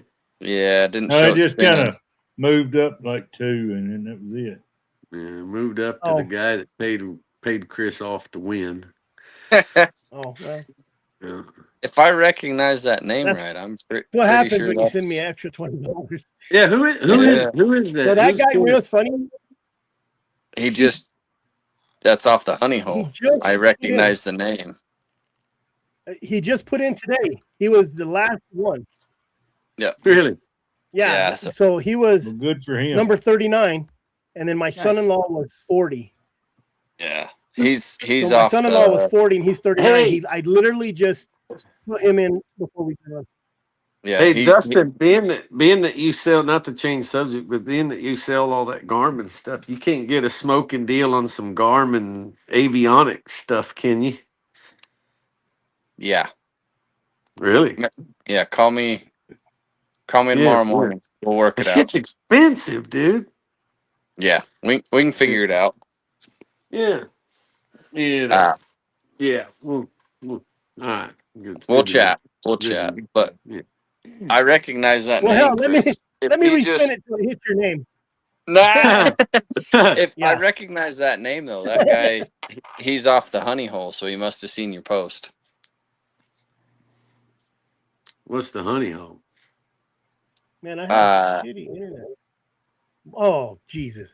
It's Talk another about not listening. another listening to social us, media huh? thing where we This donate guy. money to Dustin and don't So- ever win anything. So I Yeah. started a thing, Cody, Yeah. that's like a old school forum where guys just talk about like just talk about hound stuff, not posting videos for likes or stuff. It's just they're talking about wormer, they're talking about this dog's doing that, stuff like that. Just away from Facebook and Instagram. That's just for houndsmen. And we do monthly giveaways on there. That's what the honey hole is. Why is all this cool shit hidden from me all the time? Right. Because It's you're all always over on the Bookface. phone. Yeah. Yeah. I'll send it I'm to you. just gonna Bookface have anymore, to start directly emailing or directly texting him anything something happens. I will. Yeah. I'll send it to you, Cody. Hey, but on another note, I may have an auction. What do you want? Where did you get that freaking cat? I found him Where? Oh, outside. Where outside? On what road? in someone's house. My next At door house Walmart? in the middle. You stole someone's cat, No, I Taylor. didn't. He was in the middle of the road at the inn, isolated away from all the houses. And he was Only on He's free only cat. 100 feet from the nearest post or brought him mailbox. closer to I brought him to the houses, and then he was just so cute and so sad, and I felt so bad. Training He cat, took Cody. the collar off and threw it. Or Barn lions. I couldn't leave him. I felt. Let me see him. Let me see him. He looks so sick and so sad. This is the Ugh. shit that I have to deal Brought a with. cat. I was crying because he looked so sad. Oh, Yeah. look at that feral wild stray cat. I'm good. Yeah. So And wild house cat, and running too. wild. Look at I'll put him in here. Put him back out. Oh, you're gonna help him and turn him loose into Cat the thief. wild? I'm just gonna relax. Well, give him some food. Man, I don't know if I should let's say feed it him. or not. That way I he don't know don't if go I should away. say it or not, but man, look at Cody. He trained his kids right, bringing trainers home. Oh, yeah. Need Oh. some more? I'll come drop some off. Yeah. Yep. No, Juliana said it's yours now, sucker. Might as well give it a Yeah. name. that's It exactly right. followed her Hey, home. Cody, you can name it Chris and just kick it every now and then. Yeah. There Yeah. you go. That's a good idea. I already got 3 named Derek. I go whack, whack. Yeah. Well, in Derek that was on case, here. I don't know where he went. give it an She- extra kick. She used to like to go cat hunting with me. And them dogs would be running that old bobcat in that thicket, boy. And just about the time it'd just get to the nitty gritty, she'd be sitting there jumping. Just go up a tree. Just go up a tree, she'd say when she was little. she didn't want him to get caught on the ground. She said, just go up a tree. Yep. But Gotta Yeah. love daughters. she Yeah. graduates high school when? Saturday? Saturday. Oh, shoot. You're old. Is that Yeah. the oldest, Cody? Yeah. No, No. that's not the oldest. I got 20, 18, and Didn't 16. the oldest graduate? Cosmopology graduate? school or- Come. Cosmetology. yeah. Cody, how old are you if you don't mind me asking? 41. 41? Oh, shoot. You're only a year older than me. Yeah, don't let the gray hair fool you. I Makes shave me off. feel I got old, gray hair on the Cody. sides. I get rid of it. Man, Yeah, you my- That were gray like hair me. is from 3 daughters. At least it If you're didn't fall out. 41 and you got My- 20, you started early. yeah, mine turned gray. Jeremy's turned loose. And gray. I ain't saying nothing because mine is Yeah, loose too, there you go. bud. I'm just a little bit ahead of Dustin. I still have a Oh. few. Yeah, I Yeah. just keep mine shaved so you don't know, but you can see it's going. Yeah. Hey, Yeah, my you dad was usually wear a bald by mullet. 18. Yeah. I made it to 50, and I still got a little on top, so I'm good. I ain't even 40, so. It took me, these girls brought home a cat, turned it loose, couldn't catch it. That cat had kittens in her house, couldn't catch them. It took me 3 weeks to trap cats out of my own damn house. You know how bad that is? Oh, Ridiculous. but them are the stories That's you'll when you bring your remember for hounds in for a decades. sleepover. Yeah. I tried, and I can tell you that Tina nor Peaches would chase a house cat inside my house because I tried. I reached that point. I was like, screw it, I'm bringing in the big dogs. and They didn't know what to do. they just being in the house just messed them all up. Yeah, These wasn't. jackasses, I gotta lay down and sleep with them. Yeah. Stinker's Quite a like that bed, in the huh? house. She comes in the house and she want nothing to do with the cats. But when she's outside at my dad's house, he has cats everywhere, and it's all night long. Cats Oh, treed yeah. all night long, all over the place. They know their environment. Yeah, my Yep. dogs. I used to hunt, uh, some kind of urban country, drain ditches where there's some houses around and stuff. And when you've been hunting for 2 or 3 nights without starting a single bobcat, and you see a big old tabby house cat run across the road, a wild house cat, as wild as any bobcat that ever lived, and you see an old tabby run across the road at 2 o'clock in the morning, you're ready to run something. And my dogs never would run them. I tried to get them to run them, and they never. Really? They just I caught have too to many. yell at mine. Mine know They the chase them into the difference. barn. Yeah. Mine know the difference. The neighbors' cats or stray cats come through the yard, they're stretched. Yeah. I got a buddy. I gave him 2 of these pups out of my last litter. Literally, he sends me pictures of the dog sleeping in the same bed in the living room, but then he'll send me pictures of him treating the neighbor's cats on the fence post. Yeah. I've never seen a dog that I've can tell the difference. That's it must be maybe the smell on them. I've caught feral cats out by my dad's house, out in where I run the bobcats. I've caught feral cats, mean suckers Yeah. too, mean suckers. I bet they are. Yeah. They're Them mean. dogs. They wouldn't run them. So, And like I say, these weren't pets. I mean, y'all know how house cats can be. These are suckers they're wild cats, and they never yeah, would run them. And once I started catching some lions, and then started going to Mexico and catching some other cats, I have some that will mess with them now. Some, but them old dogs wouldn't. But them old dogs wouldn't run the first line I put them on. It Mine wouldn't either. yeah. They'd run a hair off a cow. mm. I had a Man, we're out gonna there. catch one this year, Jeremy. Cat is a cat. Keto says a cat is a cat. That's what My Ruben dogs, used to always say. Cat's a cat. my dogs treated a cat. Well, they caught it on the ground in Winslow, out by my scrap shop, and this cat tore my dogs up. I ran up and kicked it off of my cat's head because it latched his head and had a hold of his tongue. So it was biting his tongue and had his, and I kicked that cat off, and I had 3 or 4 dogs out there on it, and they couldn't. That cat would lay on his back, and every time those dogs came close, they'd latch on their head, and the other dogs got tore up so bad they wouldn't. I finally got them pulled off it, and I took my dogs back to Sholo, and I had a pit bull guard dog there, and I heard a horrible fight one night under the office, and it was that cat was 2 miles away from my shop, and it was that cat fighting my pit bull, and I should have literally used that cat as a guard dog and got rid of the pit bull. Is what I should have done.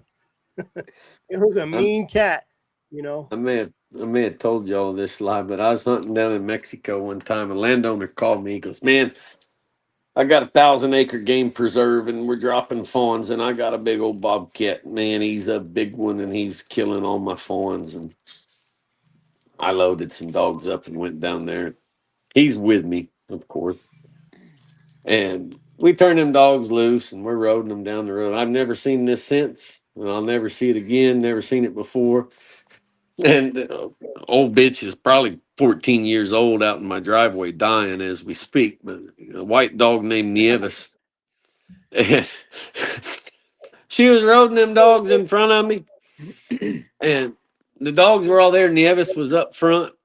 And out of nowhere, the biggest bobcat you could possibly imagine jumped right out of the brush, directly on top of Nieves's head. Reached around on her, got Nieves by the throat. This bobcat ambushed, attacked her, and the bobcat's killing this bitch. Every other dog on the ground just hears Nieves screaming. So they're coming back to the truck. Every dog thinks that I'm shocking this Nieves dog. So I got probably 9 dogs on the ground. One of them's getting killed by the bobcat. 8 of them are running underneath my truck. And that Mexican boy looks at me and in Spanish, he goes, "Man, these dogs are real good for the bobcat." I went, "You son of a bitch." This is the most embarrassed I ever been in my life, man. I finally the cat saw me, jumped off of Nieves. I was speechless. I was in shock. I finally get all them dogs over there. I clap them in, and thank God they ran in there and caught that wildcat, because I never would have lived that one down, man. But that old boy turned to me. "Estos perros son muy buenos para los gatos, cabrón." He thought I was some kind of shyster, man. It is I gotta unbelievable. go, guys. I'll see y'all next week. Have a good Hasta day. All right. luego. Later. But anyways, well, 10-4. Well, I don't want to hurt everyone's feelings, so I'm going to go ahead and say that public land and private land have their differences and their similarities depending on where you're at. We stayed on topic for an hour and 42 minutes, and I'll see y'all later. See you later, Cody. Appreciate it. Have a good night. We'll see you guys. I don't know where Dustin went. I don't know if he got kicked off or he's on the phone. Oh, I don't know if it's just me, but I can't hear you. Oh, you can't hear me? No. Restart. Is it me or you? You. Me? Mm-hmm. Restart. Because he's on a phone, he has to restart it. Let me see. There you go. I don't know where Dustin went, but I guess we get back. See what happens when you guys tell us to go on a rabbit hole. Good job, Sounds of Hounds. This is a 40-minute rabbit hole. But we'll get back. Let's get back to what's killing houndsmen. There. Can you hear me now? I can hear you now. Yeah. So because you're on a phone, right? Yeah. For some reason, those phones will kick off the sound and you have to restart. It does it all the time. I got you. I don't know why it doesn't. Anyways, out of the rabbit hole. I was just about to go into another thing killing the houndsmen is only reason. Look, everybody knows. Restart your phone, Rowdy. Thanks for the stories. Man, we get on those rabbit holes and it just never ends. Only reason I started listening to this show all the way back to Chris, Brett, and Benny. Yeah, Monday. I don't think we had no topic at all. I'm trying to be professional. Got all my stuff printed out so I can try to stay on track. But another reason for these houndsmen is the cost of getting started. Oh, it's so bad. Today it is bad. In the old days, you used your truck. The dog box was made out of wood, not a $5,000 aluminum dog box. Those dogs They sure look nice, but I ain't buying one of they're those pretty. suckers. And then, and that's a huge topic for young people because even my son-in-law is getting into it. He's like, "Damn, dude, collars, GPS, it's expensive, you know." Yeah. Just regular I've never collars. bought a built box. I've always built mine. I owned a scrapyard. All my dog boxes are built out of bed frame and conveyor belt. It doesn't need to be 1/8 inch material. It could be 16ths, Yeah. and then Yep. just expanded metal, some sheet plywood, and Yep. Joe Hott had a dog box built out of wood back in 1940s, I believe. But yeah. I think the termites ate half of it. So, but these days you got your Garmin systems, and nobody's expensive. jumping in this without a system. And they were talking about 50, 60-year-olds. We got started back when there wasn't a system in the 90s. There wasn't nothing fancy. Telemetry. I started in the 2000s without a system. I think I went 5 years before I got a beep beep. Got a Tracker Maxima. I still got it. And those were expensive in the day. Mm-hmm. You were still spending $1,000. Well, I got mine with 4 collars for what I pay, $300, $350, in like 2008 or 9, something like that. Yeah.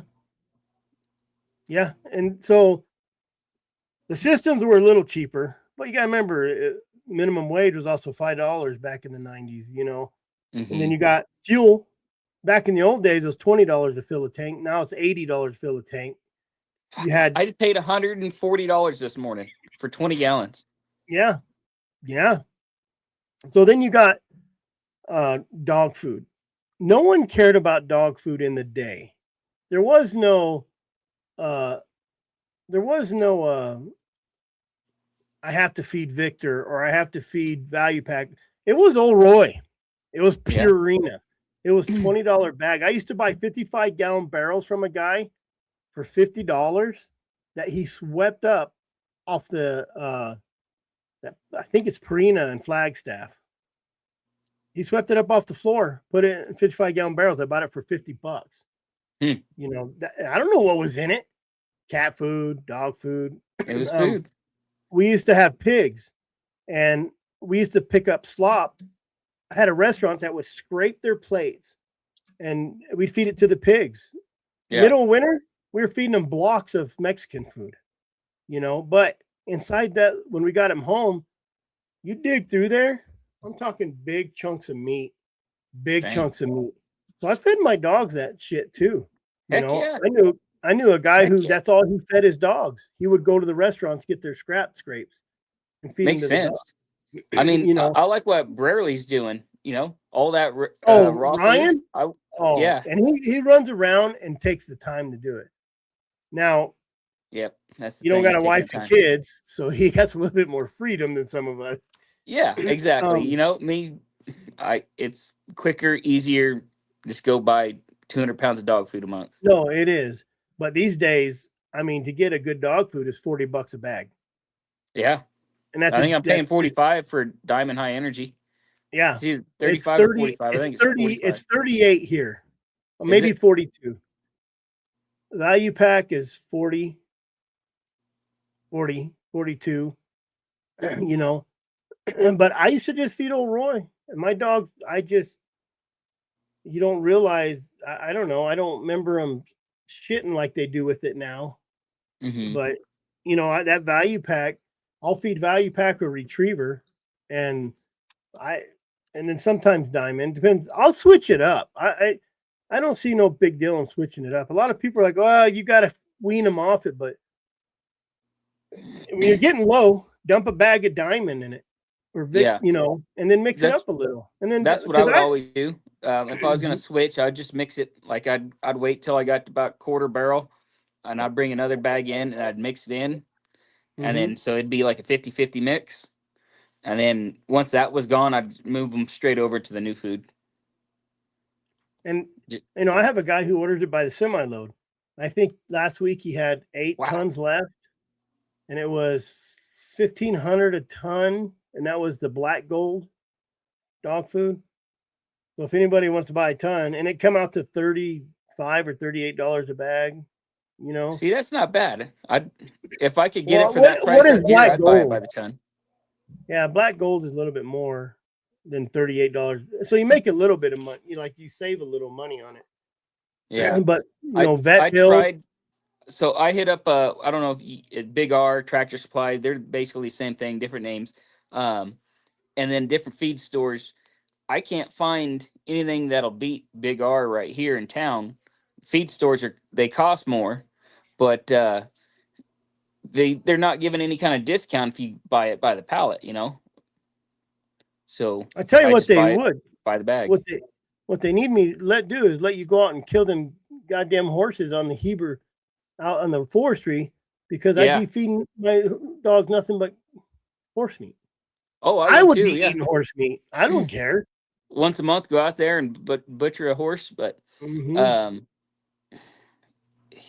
that'd be the cheapest thing because Well, right then now what the you price of everything is ridiculous. do is you buy the cheap dog food, cut off half pound of meat, feed them that half pound of meat and just a handful of dog food. Yeah, You a know, little bit of filler. vet bills. Kids these days, the younger generation these days, they don't know how to stitch nothing up. They don't know how to duct tape some guts in. You know what I mean? They don't know how to super glue something shut. They go straight to the vet, and Yeah. vets aren't cheap these days. They're You not. know, Yes, there. I have a vet box that I used to keep, and I used it damn near daily when I was hog hunting. But 4x4 gauze, surgical staple gun, some saline, neosporin, iodine with some and rubber gloves. So with iodine, rubber gloves, and the 4x4 gauze, you scrub the wound, rinse it out with saline, and then and the surgical blood staple stop gun. powder. Well, so then that's why I use the I used to carry that blood stop iodine. powder. So the problem with the blood stop is once it hits the any tissue, you have to cut that tissue out. Oh, gotcha. So the best way to do it is direct pressure. So direct pressure. And then what do you do? Spray it down with iodine? Yeah. So iodine cleans, but it doesn't kill the skin cells or the living cells. If you use peroxide, as soon as it hits DNA, it bubbles up and it kills everything. So peroxide's good, but iodine's better, and that's what the whole point of scrubbing it. It also agitates the ends of the cut. The ends of the muscle, ends of the skin. It agitates it and causes it to stop bleeding. And then surgical staple gun. And I couldn't tell you how many times I've stapled dogs up. Man, and if if it's a big muscle, that self-dissolving suture kit, and you just pull the muscle ends back together, try to get it as straight as possible. It'll reattach, but you got to make sure it's clean first. Really clean. Very clean. Yeah. So and that's what you're salining out, right? You take a Yeah. So wash it out. So the saline removes the debris. The iodine kills all the bacteria, and then scrubbing it is how you get that debris that's stuck in there. So what about anesthetic? So I used to carry Rompum, and I just take a half cc. It's hard to come by. It is now. You can get some Ace. Basically, it's Be Calm, right? So you can get it from most pet supplies. It's the stuff that comes in a little tube. You can give it to them for they sell it with the guise of like, oh, fireworks, scares your dogs, traveling dogs. Give this to them and it calms them down, and it just knocks the edge off. But if you got a dog that doesn't like you touching their wounds, it's you got to put a muzzle on them. You got to have somebody hold them down, or it's going to take knocking them out. Way back when, all my hog dogs, they got used to it, and I mean, you could tell it hurt them. Of course, it hurts, but they wouldn't try to bite me or nothing. They learned. But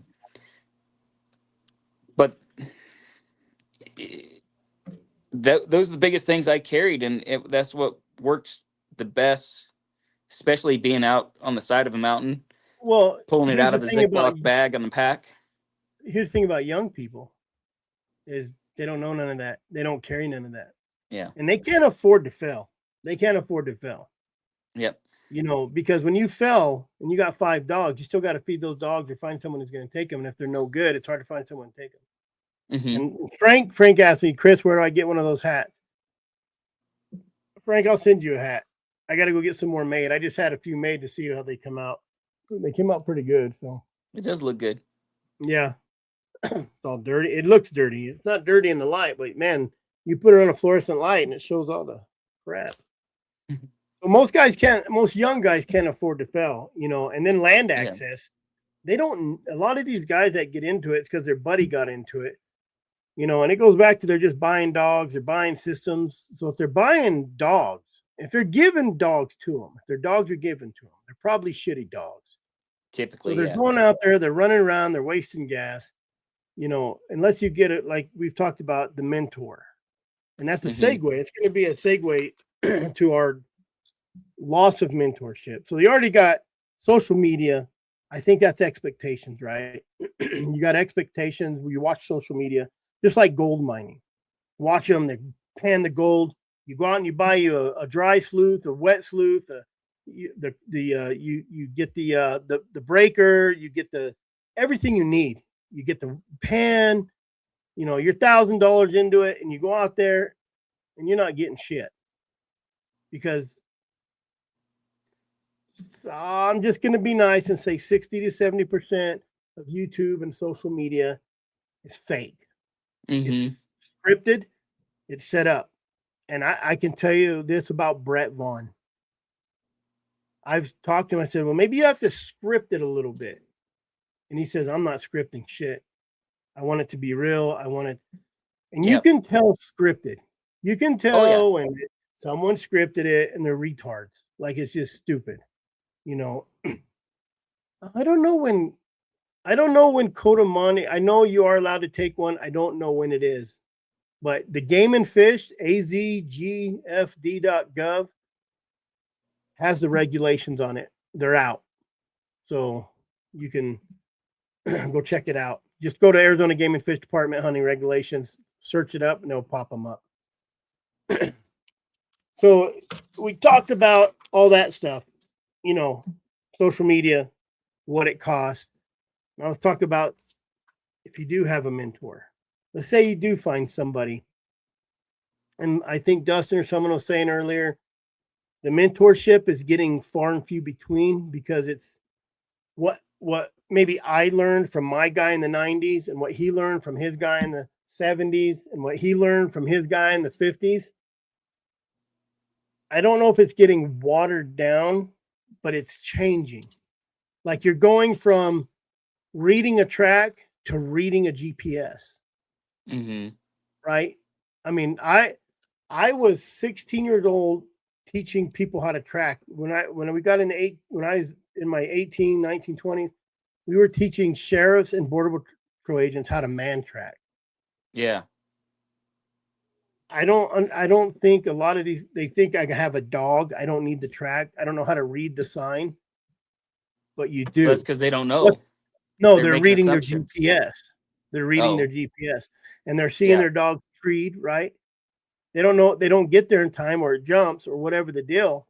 So you can assume it was on a bear or lion or coatimundi or coyote or bobcat or squirrel, So the old timers are disappearing. And I think our generation right now, you, me, Dustin, I think the 40s, the late 30s, 40s are the cutoff to anybody coming up at getting a mentor from you guys is going to really start getting more technological than next generation. Like, you know what I mean? Than the older generation. Because I learned from the older, you guys are right on that brink. I'm 50, so 20 years ago in the 90s, 30 years ago in the 90s, they didn't have Garmin's. Half those guys didn't have beep collars. That was kind of no one had shock collars. My guy didn't. So I learned that on my own. Yeah. And I didn't have a mentor to teach me GPS. And even me now, there's a lot of times I'm out there and I'm like, damn, I don't know what these dogs are doing. Oh shit, let me look. I forget I have a GPS. I don't use it a whole lot. Yeah. So the old timers are disappearing. The knowledge is dying with them. So any knowledge you give in 20, 30 years, it's going to be way different. Whoever you teach Oh today, yeah. I don't even imagine what the second generation, because my kids, I got young kids, 12. So they're learning the old ways. Mm-hmm. But man, anybody they teach, what are they going to have next? Implants on a dog, cameras, like, they're working on that. They got cameras, they got The drones sky's the now. limit, man. Yeah, we It don't is. know. And who's taking their kids hunting? Our people we're mentoring are 20, 30-year-olds showing up because they watched a YouTube video. Mm-hmm. They're not learning. My kids have learned from me. My kids have fed the dogs, drug drags for the dogs, did the neurological stimulation with the puppies. I have pictures Yeah. of my kids 2 years old inside of a whelping box. And then they get out and you have to check them for ticks or fleas or, Yeah. So, and I think we had more patience where we are now because we do have the shot collar. Because you hear about old timers, right? Roping a dog, he's trashing. I've heard about them running them down, shooting them with a rat shot, Yeah. whipping them with a rope, running them over with a horse because they wouldn't listen. And here you go. In 10 years, I they bet it got won't be mini. 10 years. It'll probably be You 5 got years or mini. less. You got Yeah. mini Starlinks right in your truck right now. Absolutely. Yeah. And so we say they're glued to the phones, right? But when's the last time you invited? I do. My kids will bring kids to the hound trials. And the hound trials, I'm not a big fan of hound trials except for the kids because Yeah. my kids bring kids to the hound trials and I let them handle the dogs. And I let my 12-year-old kids are mentoring 12-year-old kids on how to hold the dog, to let That's it go, cool, to go though. to the tree, That's not to touch it. You know what I mean? Yep. So a kid being raised by a houndsman and a kid being mentored by a houndsman is night and day. It's night and day because my kids grew up with it. Trying to teach somebody, and I've tried to teach people, and I don't have patience for adults. Mm-hmm. I have patience for kids because you shouldn't be stupid as an adult. Shouldn't be. We Yeah. are. Yeah. I think the loss of mentorship is affecting the future. I can see that. Yeah. I can see how that would and happen. someone asked me the other day, why don't you do a hound camp? They do squirrel camps, turkey camps, deer camps. Why Yeah. aren't we doing hounds camps? And I said, because I'm by myself. You So need, I just saw a thing that was an online training is like 360 outdoors or outdoors oh yeah, 360. I seen that girl. I There's a didn't watch lady everything, that, but I shared it. It was like that's cool. It's different or something like that. yeah, they do like a hound class or something. Yeah. Yeah. That's the We first need time to I'd ever do, seen anything. yeah. And then, that segues to our next one, public perception. Yep. If you have the urban people don't know what hunting is. All these Yeah. people that are in their 30s and 40s right now, when I'm on job sites, when I'm at Walmart, anywhere, or I'm at a gas station, that's a good example because you got your dogs with you. People are like, oh, dogs. And then I explain it to them. And I said, do you hunt? I used to hunt. Yeah, we Mm-hmm. all, my dad, I hunted with my dad. I haven't took my kids. Life in general is a big part of, and I got Yeah. into this AWDA and I've ignored my dogs 90%. You know what I mean? Like Yeah. I'm Yeah. running on 10 or 20% of what I'm doing with my dogs that I should be doing. But urban I people, feel you. they don't understand it, right? And then you Mm-hmm. have your anti-hunting campaigns that have more money than we got. And they're out there because they're not working, they're not hunting. So they're out there spreading their propaganda. Plain and simple. Mm-hmm. We're not doing it because we don't have hound camps. We're not going into the schools. We're not, passing out pamphlets on the corner. saying, "Hey, check this out. Go look at this video." Lionheart. There's all kinds of. You're not gonna make it. My dog trying to jump up. Come on, come on. There you go. We don't have the backers, and that's what I'm working on. Is trying to get somebody to give me $20,000, $50,000, something. Jimmy so we John's. can make That guy's those a hunter. You know what's that? The guy that owns Jimmy John's. He's a big time hunter. He was buying that $3 million deer, sheep, elk, whatever tags there in Arizona for years. Those are the people, and those people should be. I don't know what he does. I don't know if I haven't researched it. Has he given anything to Sportsman's Alliance? Has he given anything? He does. I imagine he does.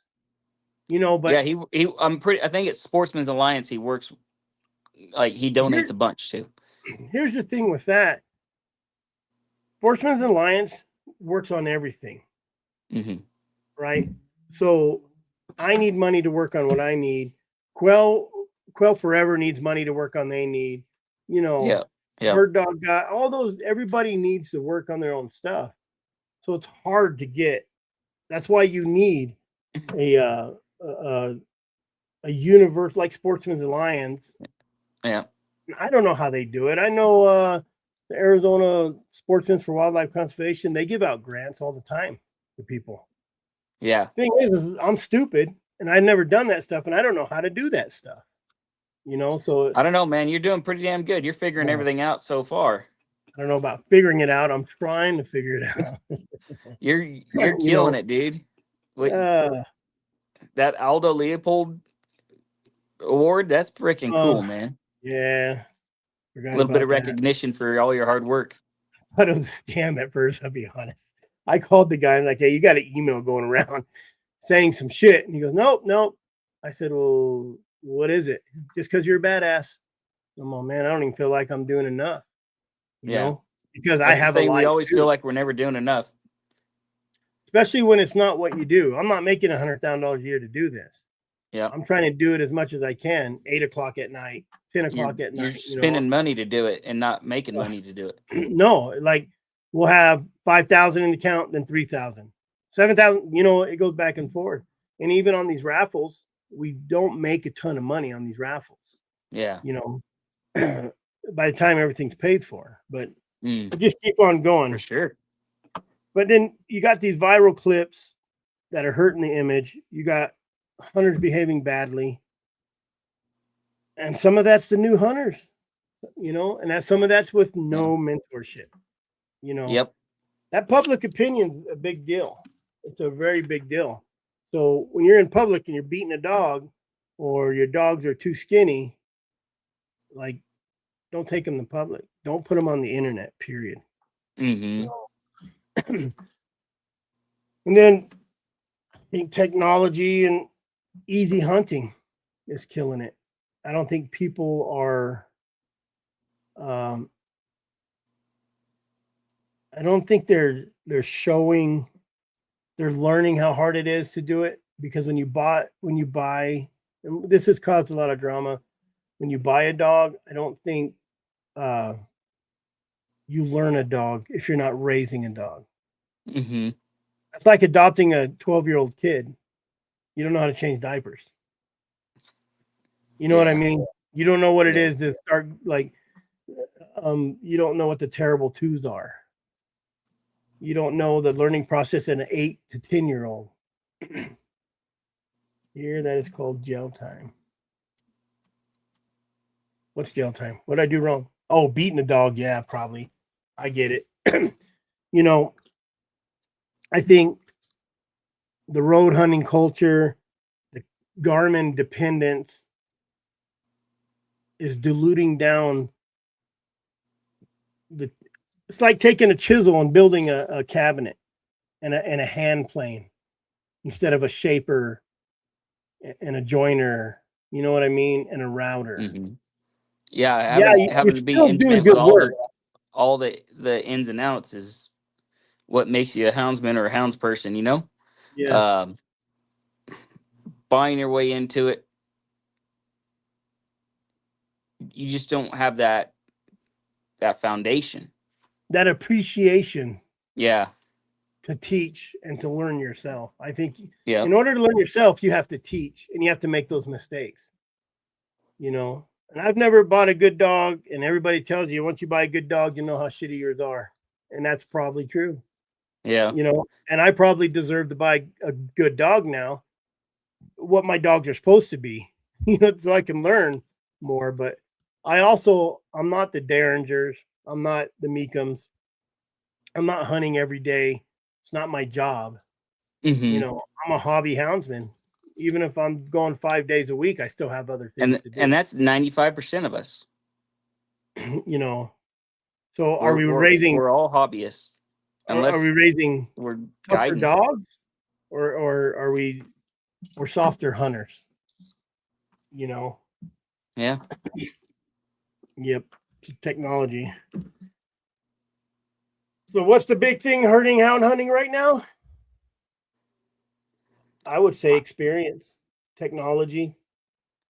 I wouldn't even say that. I would say it's the lack of right here. public understanding. They haven't paid their dues.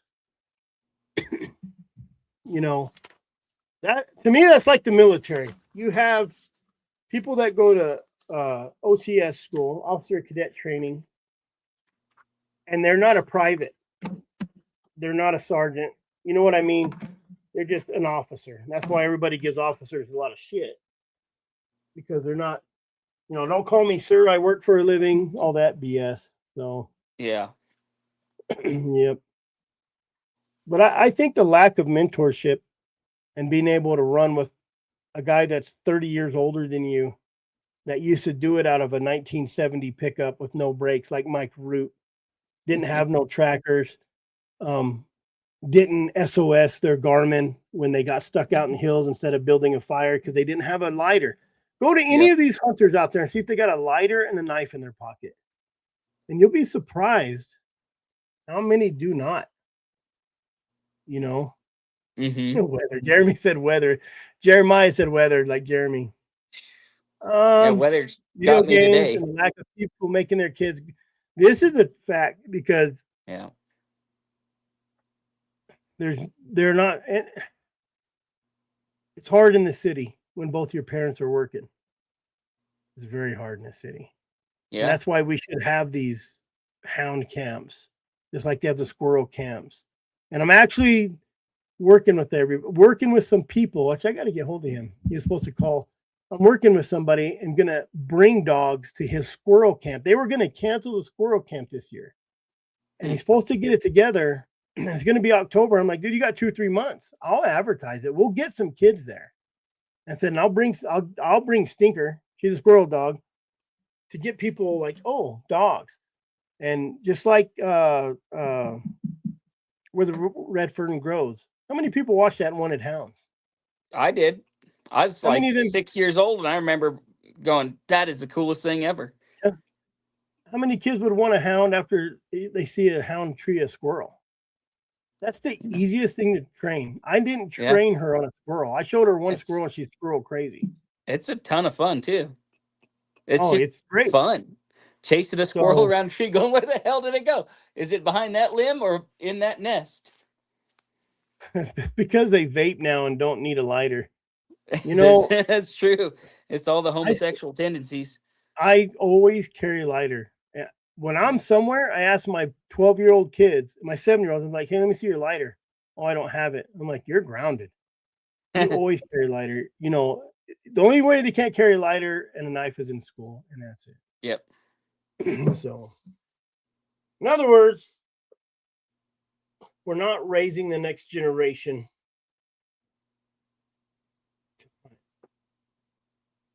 Period. Because we're too busy paying bills. Yeah. And the people that aren't paying bills are spreading propaganda to make hunting bad. So when you have kids coming up in school and their buddy don't hunt, my kids bring kids, we go hunting. They come over and they got mini 14s and shotguns in their room. They literally got 4 or 5 guns in their room. Sheesh. And I have to worry about it because other kids, their parents hide them from everything. You Mm-hmm. know, they don't let them watch Meat Eater because they kill animals. Huh. So in other words, we're raising pussies, Yeah. plain That's and simple. essentially what it is. And someone did say it's the older guy's fault for not mentoring, and he's partly right. We need to do something to make it a trend to get out Mm-hmm. and work a dog. So, yep. There you go. We finished the topic. We had a little rabbit hole. Call it good. Call it good. Yeah. You look tired. I've been up since 3. I've been up since 5. The bags underneath the eyes are pretty big today. Well, thanks for coming on. Yeah, I appreciate the offer. Invite. So, well, I never know if you're working. I'm like, oh shit, I forget about him because he's always working. So I sent you one. Yeah. And I sent Benny one, and he didn't show up because he's old. Brett one, he didn't show up because he's old. Sons of bitches. So, Yeah. all right, Roddy, go get some rest. You bet. You have a good night. Thanks. Sounds good. See you next time. You bet. There you go, guys. I'm trying to stick to a script. Someone ran their mouth and said that we did not rabbit hole, so we rabbit hole for you guys a little bit. Like Cody said, the rendezvous is August 21st, 22nd, 23rd. Invite anybody you want. Anybody's welcome. If you go to azwda.com, there's a link that will probably take you to azhhr.com. That will tell you all the details, and I'll keep putting details on, and I know where we're going to do it, so I'll post the coordinates. It's going to be 30, 40 minutes out of Young, Arizona to the south. Lots of places to camp, lots of fun. Cody King's going to be there. We'll have some auctions. We'll have some raffles. Mike Leonard and Bobby's going to be there, sing, tell poetry. They're pretty good people. It'll be a good time. Bring your kids, camp out. Even if you know somebody that don't hunt, bring them out. Let them meet some hound guys. What else we got going on?